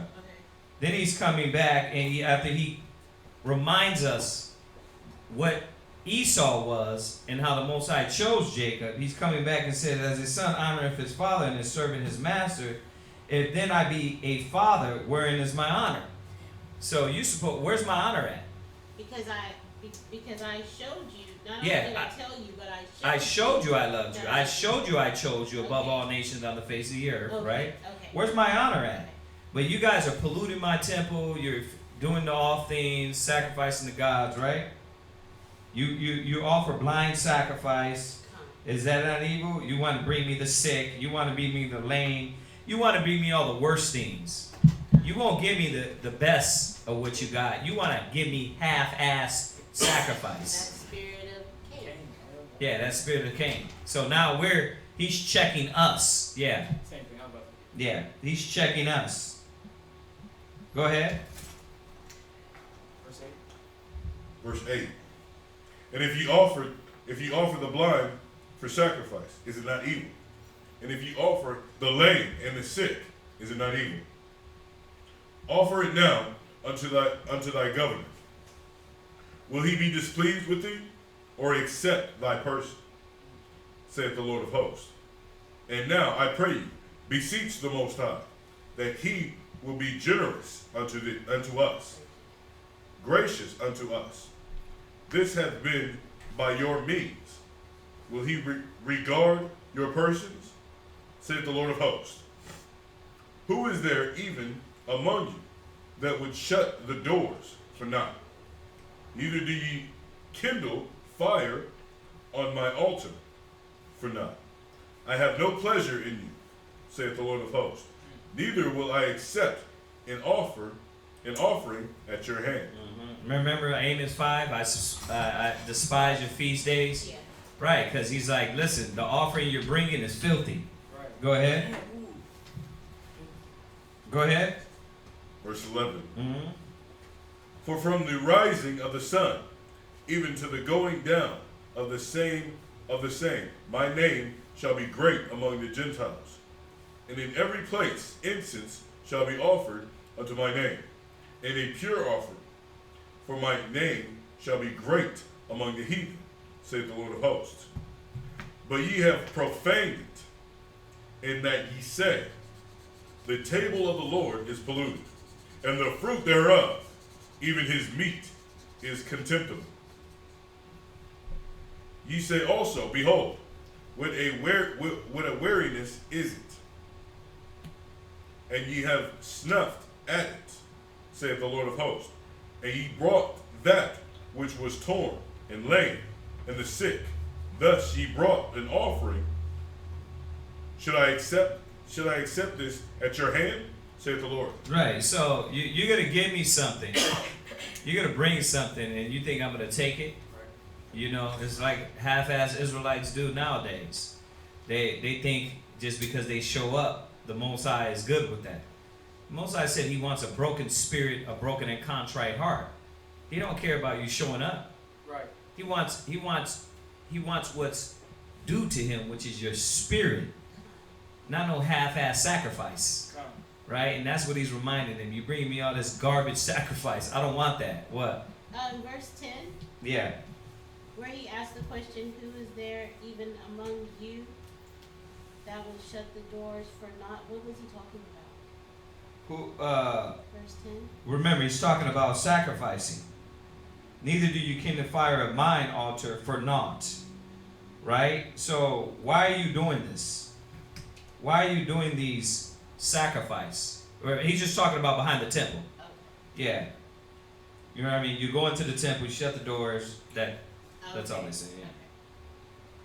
I have no pleasure in you, saith the Lord. Neither will I accept your offering. So Okay. remember, they go behind the doors, they sacrifice, they do the sacrifice. Okay. Right? Go ahead. Verse 14. But cursed be the deceiver, which hath in his flock a male, and voweth, and sacrificeth unto the Lord of corrupt things. Right. You got the male, right? I'm supposed to get all the firstborn, but you're going to go sacrifice the corrupt things. You're going to go give me the male with the eye popping out. Most High ain't gonna trip about this. Yeah, like you're going to give me all the... This is just showing that... The standard. The standard, like, of Israelites, that we didn't want to give the good, because the good we could get money off of. Right. You know what I mean? So I'm going to go ahead and give my half-ass sacrifice. The bad ones. Oh, give me that one over there in the back. You know what I mean? It got the bruise. Well, listen, it all came from the Most High anyway. So I'm just gonna give him. I gotta give him something. At least take that, right? But is that just showing their blatant disrespect and disregard for the Most High? Because Right. they thought more of money that they could get for their good stuff Right. than the sacrifices to the Most High, which would actually bring them more good stuff Right. if they gave up their good stuff. Well, you would think it's that logical, but it's not that logical with Israel, man.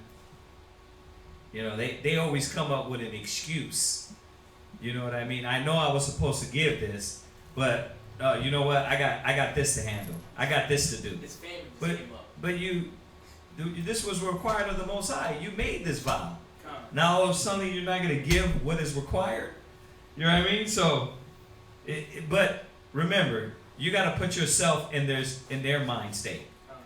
And I like doing that in the sense to show you how you can be corrupted by your own mind, by your own excuses. So don't always, Israelites, we read it and we're like, yeah, these niggas was wicked. Well, why were they wicked? Why were they wicked? Because they start to have these things, these thoughts that made total sense to them. Why not to give the right? Why not? They had excuses. And that's what Israel's problem is. They got They excuses. think they're right. They're always right. Right. I'm sick and tired of Israel, we always look at it and be like, yeah, these niggas was off. They was wicked. But then you go do the same damn thing. Come on. With different clothes. Yeah. Very true. Very true. And that's the same idea. Why did they think like that? Because they're trying to reason within themselves. Right. They were trying to justify why not to. That's Well, like- I got this to do. I got this to handle. I can't present my body as a living sacrifice, man. I got other priorities. That's like when you make somebody a sandwich. You give them the butter, the bread instead of the good soft tender part of it. You're like, I still made you a sandwich. Right. I still gave you some bread, didn't I? Right. You gotta give the half-ass, dinners, half-ass, sisters can go into that. They really don't want to cook, but they're gonna do it because they know they gotta do it. It's like, I'd rather you not cook. Yeah, rice is a little stale. It's just Yeah. a little hard. Yeah. Your spirit's not put into it. Same concept. Some instant Right? rice instead. Go ahead, Verse the last precept. For I am a great king, saith the Lord of hosts, and my name is dreadful among the heathen. Wow.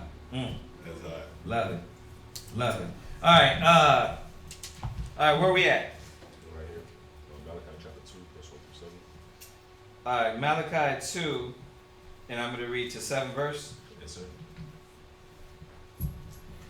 And now, O ye priests, this commandment is for you.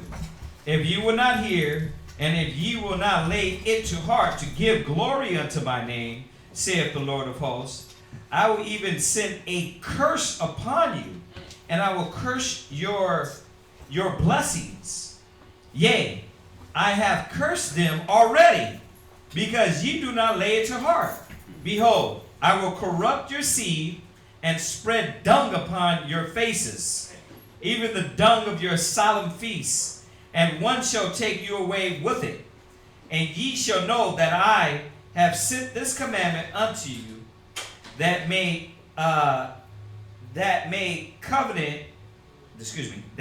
covenant might be with Levi, saith the Lord of hosts. My covenant was with him of life and peace, and I gave them to him for the fear wherewith he feared me, and was afraid before my name. The law of truth was in his mouth, and iniquity was not found in his lips. He walked with me in peace and equity, and did turn away from equity. And did turn many away from iniquity. For the priest's lips should keep knowledge, and they should seek the law at his mouth.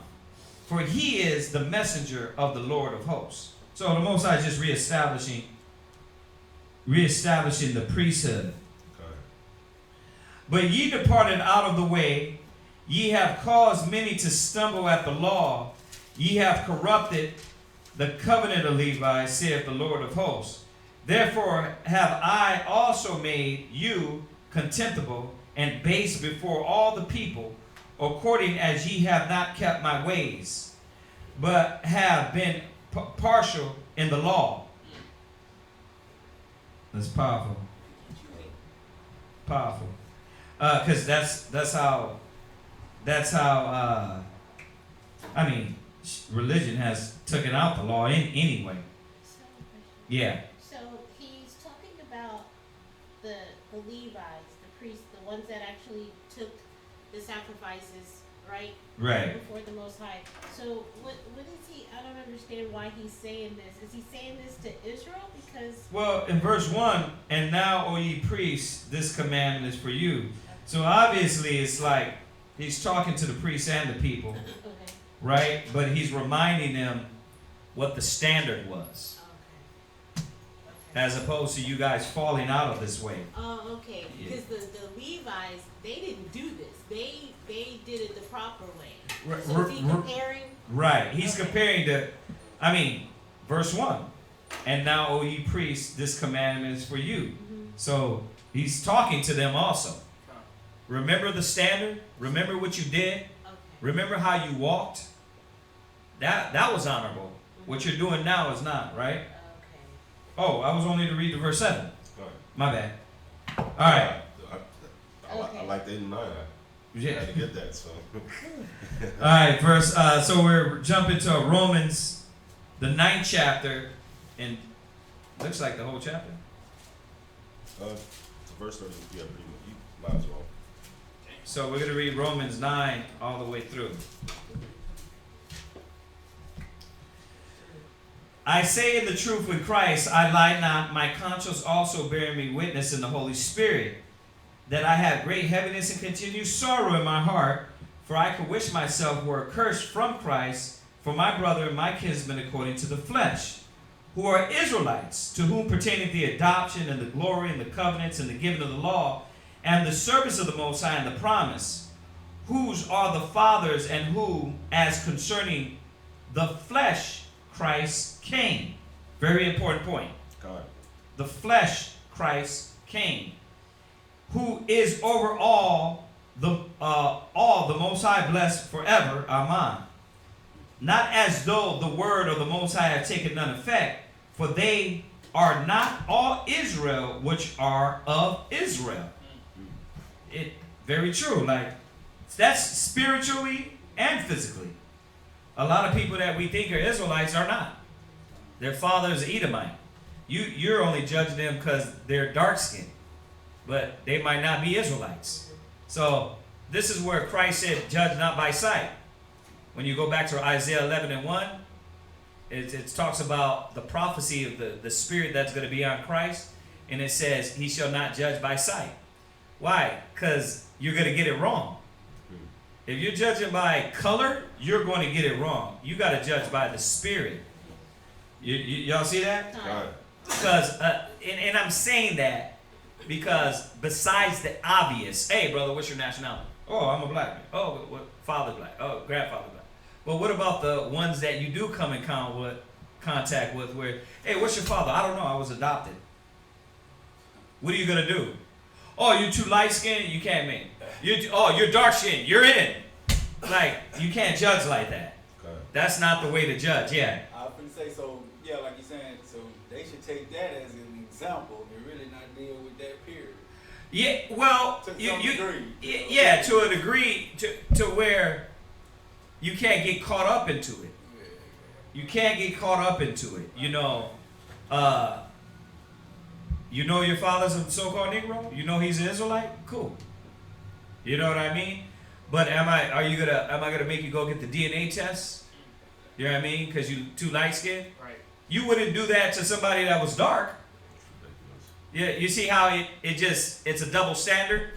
It's a double standard really in stupidity. But because if you just judge by the Spirit, you know what I mean? Listen, we're here to teach Israel the Spirit's going to bear witness. You see that? We've had light people. Oh, I'm Native American. My father, oh, you look white. But they said their father's Gad. You never know. You know what I mean? What am I going to do? Be like, nah, you look white so you can't come to class? Nah. If they said, I mean, if you wanted to get technical, right? If they said their father is Native American, you know what I mean? We got a brother like that in San Antonio. He's like, he brought the birth certificate, but you look white. You know what I mean? So what do? You gotta, okay, brother, the Spirit's gonna bear witness. You know what I mean? He's helping, he's doing everything, Hey, listen. you know what I mean? The guy, It's on 10. yeah, and he got a good spirit on him, but you look white. So what do? You know, in these instances, well, some brothers are judged by sight. Oh, you look white, brother, you a damn Edomite. Nah, bro. Yeah, listen, the Spirit's going to bear witness. And if you faking and you lying, the Spirit will remove you. Same thing with the dark ones. You come in, brother, you look like Ethiopian. Your forehead's big. Right. Oh, you Ethiopian. Right. I'm from Africa, but my family's from the Igbos. What are you going to be like? Nah, you know what, bro? Whoa, Igbo means Hebrew. Right? So what are you going to do? So this is why we can't judge by sight. You know, we gotta judge, we gotta teach. We teaching these people, but in reality, like the Most High said, go to all nations. Why? Because the people you don't know that are Israelites are Israelites. These are the ones in Revelations where he said, behold, I see another multitude out of every nation, kindred, and tongue. Why? Because they were all our people scattered, looking different nationalities, looking different colors, and nobody knew. That's why John the Revelator had to say, who the hell are these people? Well, in the Apocrypha it tells you, those are the 12, those are the 9.5. Those are the 12 tribes of Israel, yeah. Oh, I was going to say, like, in Hebrew 4:12, where it say, it'll divide the spirit from the joints of the marrow, discerning thoughts and truth. Right. So say, like, if somebody is an Edomite, but he just, oh, well, my daddy black, you know, you gonna argue with him, but it's just a matter of time, this word gonna mess with him. Yeah, it'll mess with him, it'll take him out. Exactly. You know what I mean? We get that, listen, I'm going to show you on many tiers, another tier. You get FBI and police officers in the school. You know what I mean? And they spirit ain't right. I don't give a damn if they are Israelites. They come in just to spy out, to disrupt, to cause confusion, right? So, what do? Oh, brother, where's your badge at? You know what I mean? You got to let the Spirit weed that person out, right? So not all Israel is of Israel. Neither because they are all the seed of Abraham are they all children. But in Isaac shall thy seed be called. So it's showing you that Abraham he was a father of many nations. But he said in Isaac thy seed shall be called, right? That is, they are the children of the flesh. These are not the children of the Most High, but the children of the promise are counted to the seed. For this is the word of promise. At this time will I come, and Sarah shall have a son. And not only this, but when Rebekah also had conceived by one, even by our father Isaac, for the children be not yet born, neither have done any good or evil, the purpose of the Most High according to the election might stand, not of works, but of him that calleth. Showing you that Isaac had Jacob had Esau. Isaac had Esau and Jacob, right? But he chose Jacob. The Most High chose Jacob. It was said unto her, the elder shall serve the younger. As it is written, Jacob have I loved, but Esau have I hated. What shall ye say then? Is there unrighteousness with God? God forbid. For he saith unto Moses, I will have mercy on whom I will have mercy, and I will have compassion whom I will have compassion. So then, it is not of him that willeth, nor of him that runneth, but of the Most High. Right here. Who's? Oh, A little bit. is it time? Who's taking the system? Okay. So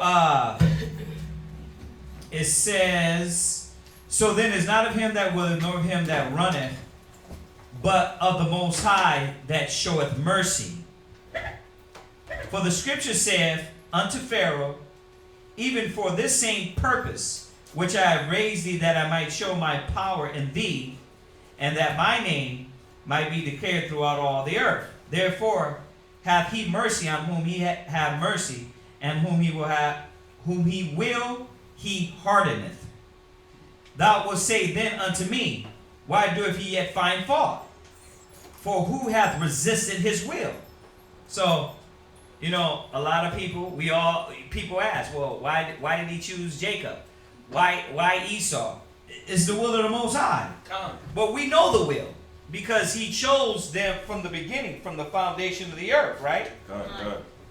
So we understand that. What verse am I at? Verse 20. Verse 20. Nay, but O man, who art thou that repliest against the Most High? Shall the thing say to him that formed it, why hast thou made me thus? Has not the potter power over the clay? Of the same lump to make one vessel unto honor, and another unto dishonor. What if the Most High, willing to show his wrath and to make his power known, endued with much long suffering the vessel of wrath fitted to destruction, and that he might make known the riches of his glory on the vessel of mercy, which he hath afore prepared unto glory. So y'all see that? One prepared unto glory, one not. It's the will of the Most High. Even us whom he hath called, not to the Jews only, but also to the Gentiles. As he hath said unto Hosea, I will call them my people, which were not my people, and her beloved, which was not beloved. And it shall come to pass that in the place where it is said unto them, ye are not my people, there shall they be called the children of the living power. Isaiah also crieth concerning Israel, though the number of the children of Israel be as the sand of the sea, a remnant shall be saved. For he will finish the work and cut it short in righteousness, because a short work will the Lord make upon the earth. So, if you got any questions? You got any questions on that? I mean, that's self-explanatory. 25 showing you that in Hosea, but the children of Israel shall be as the sand of the sea, right? Where it said that you are not my people, there it should be said you are my people. Why? Because we got a lot of people scattered through the nations. We got a lot of Israelites scattered through the nation. Then we got Israelites being told they're Gentiles. They just put that on one of the shows of.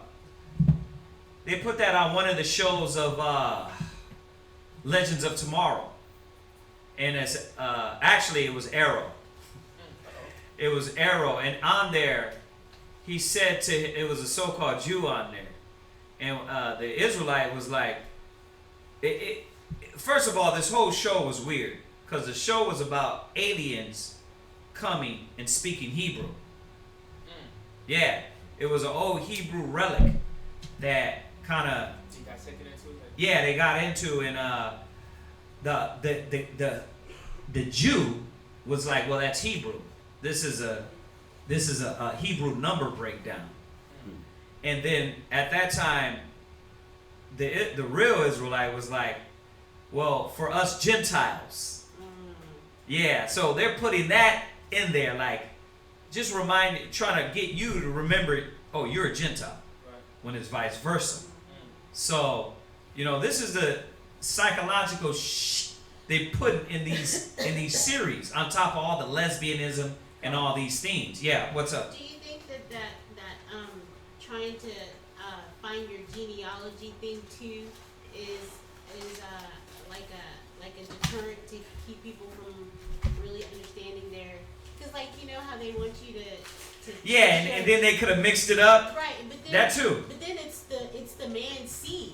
And they don't right. look at that, right? They don't look at yeah. that, right? They don't look right, at right. who your father right. is. So you might go to what's that online registry or and you're trying to check your DNA and Ancestry. Yeah, Ancestry.com and then next you know how they judge your DNA or they judge your ancestry is through your mother or whatever. So they might tell you you're a nation and you're not. Yep. They might tell you Israelite, you're not. Yeah. They're So like pushing that though. I mean, yeah, they pushing it hard. Mm-hmm. They're pushing it hard, yeah. I remember, I think the last time we did flyers with La Parade, we just around, obviously the hoods. Right. But we encountered a lot of, seemed like Africans. You know what I'm saying? When the thing about it, one dude, he was willing to sit there and listen. Oh, let me write it down because he said somebody else told him about the truth. Right. So obviously the Most High bringing people around him. Right. Because he said he was Nigerian. Yeah. There was right, which were our people were in there. Right. Nigeria, right? Yeah, so Judite kid once again, you're judging by sight instead of realizing what the scriptures say. Israel was scattered through all nations, kindred, and tongues. So if we're scattered through all nations, obviously you're not. If your mama, his dad might have slept with an actual African. You know what I mean? He might have slept with an Egyptian, and they come out looking that way. So brothers have to be careful when they start getting into. Now I want you to check your DNA. You're judging by sight, and you're not going to understand that all Israel is not of Israel. You're not going to be able to get it that way. Do what the Most High said. Go teach and let him separate. He's going to separate the wheat from the chaff. Yeah. Right. So what verse am I at here?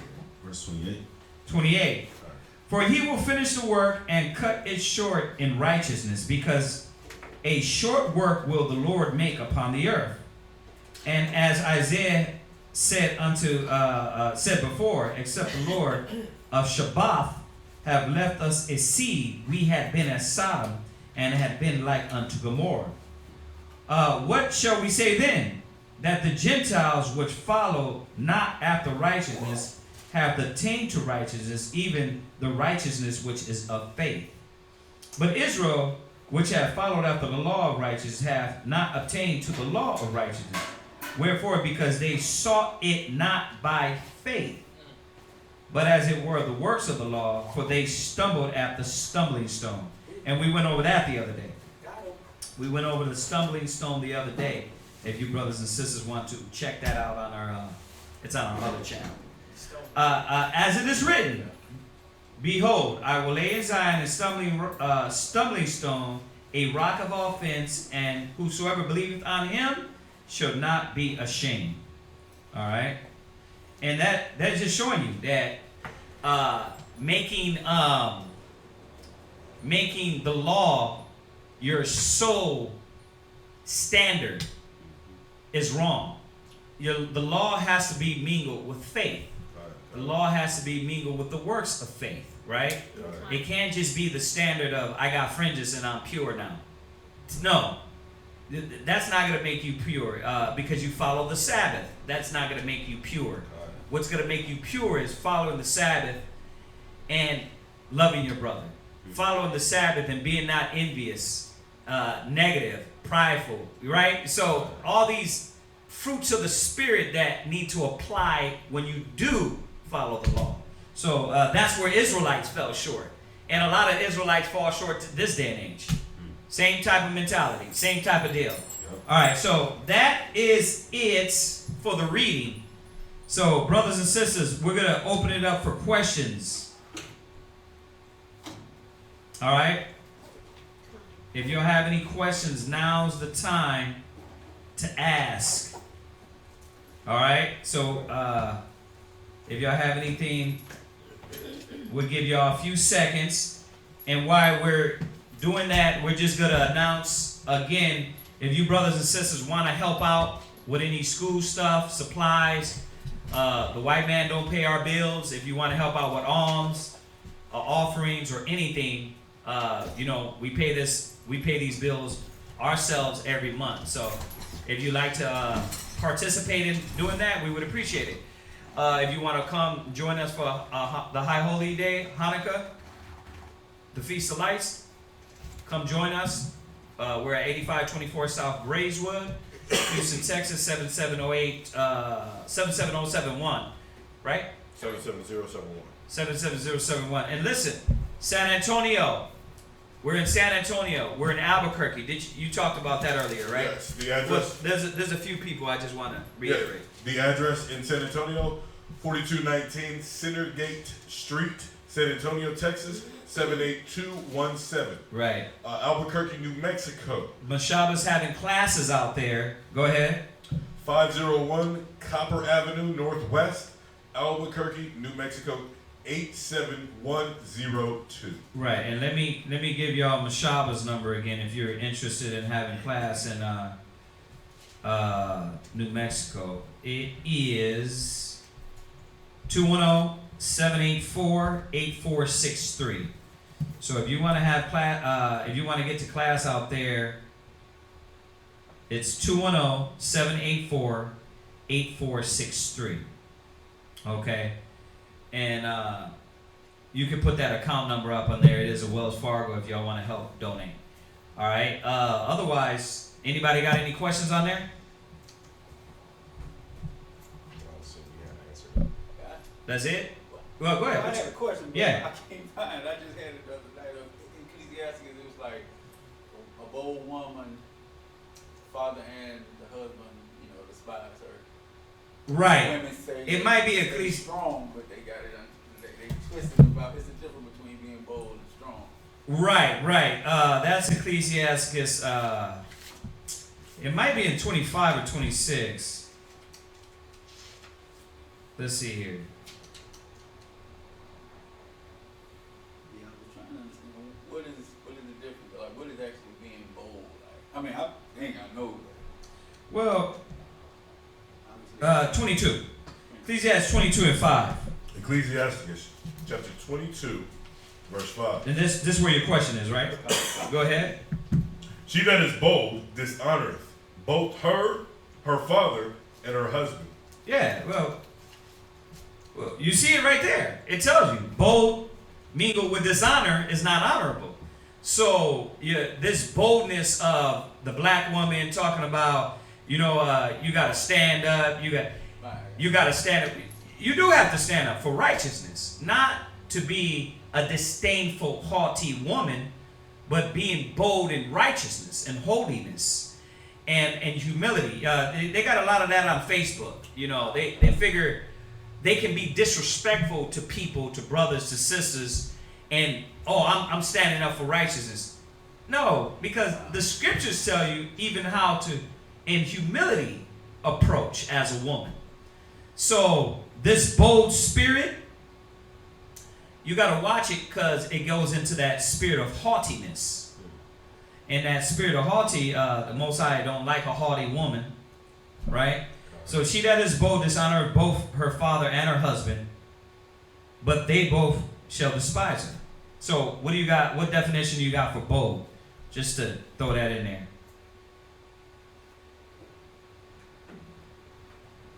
Bold. Uh-huh. A person of action or an idea showing the inability to take risks. Okay, so that's the positive attribute, right? Oh wait, the inability? It says the ability. The ability. So that'd be like confident, right? You're fighting confidently. But we want to do Having a strong or vivid appearance. okay, which we know that could be wrong, right? But look at the antonyms. I think it's called the antonyms. Because it's going to give you the opposite. Because remember, dishonoring is not righteous. So how do you? Yeah. Not hesitating to break the rules. No, that's more of a positive way. break the rules. It said not hesitating to break the rules, right? Right. That's more of a positive way, to not hesitate to break the rules, meaning that you're ready to go forth and conquer for righteousness, right? You're not hesitant. So we want to look up the negative attributes of how not to be. An antonym would be modest. Okay, well then is it a synonym? Synonym. Is it a synonym?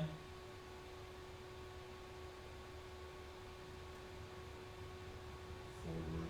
Presumption. There you go. Yeah, synonym. It says fearless, adventurous, brave, vigilant, intrepid, dauntless, bold, brazen, forward. Right, so bold, brazen, forward. Go ahead. Presumptuous. Mm-hmm. May refer to the manner in a degenerate way. Bold suggests impudence. Right, so now we're talking about haughty, when you impudent, right? High opinion of oneself.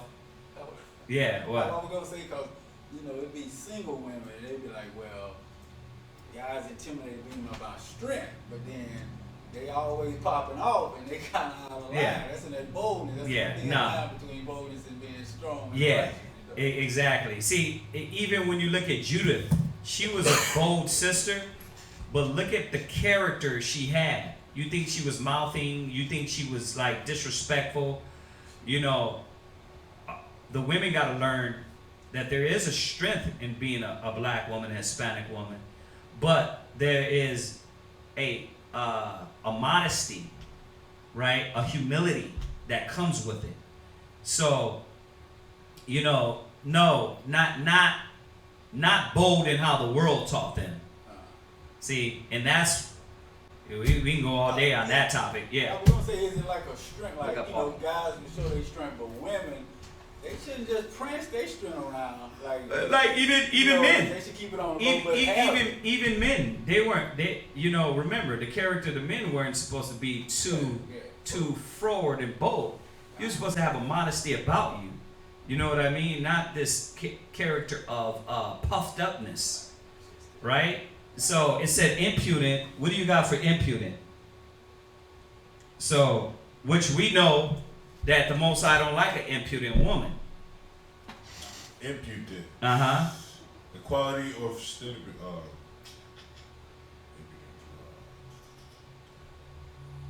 says lack of modesty or shamelessness. Right. So you see that? That's what type of bold we're talking about. Rudeness. The scriptures, right? She's what? Rudeness. Right. She's a rude woman. Brazenness. Right. And it said that when we looked up bold, brazenness, but brazenness not in a positive way, in a negative way. Yeah. Like you're just rude, you're bold, you like talking out your mouth, you making hand movements, you doing this, you popping your head, pop blocking. That's why it said brazenness, face and lip. Right. And what? Face and lip. Yeah, you with that face, your lip. How do you say you? Yeah. Popping your lips like right. Bobbleheads. Boldness, presumptuous, sauce. Right. You saucy. Yeah. I mean, that's not the describing of a woman that is too much. You know what I mean?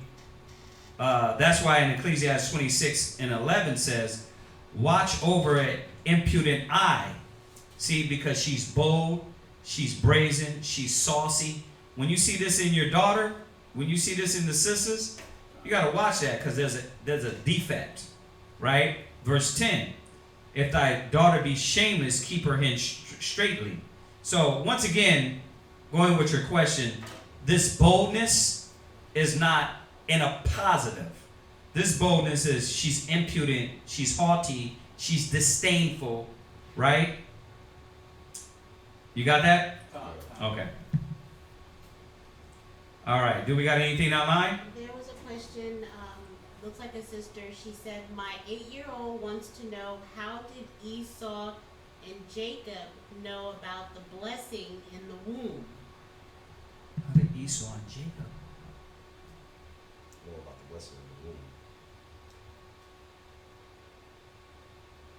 the womb. How they Esau and Jacob?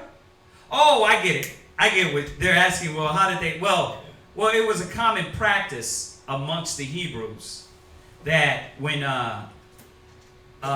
you were the firstborn, you would get the inheritance. Right? They still practice that somewhat this day and age. But you were Esau does it to which kid they like the most. But if you were the firstborn, it was a common practice that you knew that, listen, everything is coming to you. So that's how they knew. They knew that what was due to them. So the birthright was the firstborn would get all the blessings. So that's how they knew. Okay? Yeah. So in their spirit, in the womb, that's why they were struggling, that's why they were fighting? Is that what she's asking? No. I don't think she's asking about them struggling within the womb. I think she's asking, how did they put it together that this was supposed to be coming to them? You know what I mean? Like when they were, after the fact, like, hey, let me get this, let me get your blessing. How did that subject even come up? Well, it was a common thing to know that there was a blessing that was going to be given to the firstborn. But yeah, as far as in the belly, it was just, it was just that battle, that spiritual battle that was going on, that the Most High had put in these kids, All right. You see it now, even with your kids. Like it's that spirit of, you know what I mean. I want the best of what Dad has to offer right now. Right. I see that within my boys because they fight for the affection of, you know what I mean. Right. Well, I'm your best guy. I'm your bro, and you know what I mean. Right. But it's spiritual because they want to be what you have. They want that spirit that you have. Right, but what you're saying is different from Esau and Jacob. Remember that. Yeah. Esau and Jacob, it was a clash from the get-go. Right. What we have now in society with Esau and Jacob, that clash.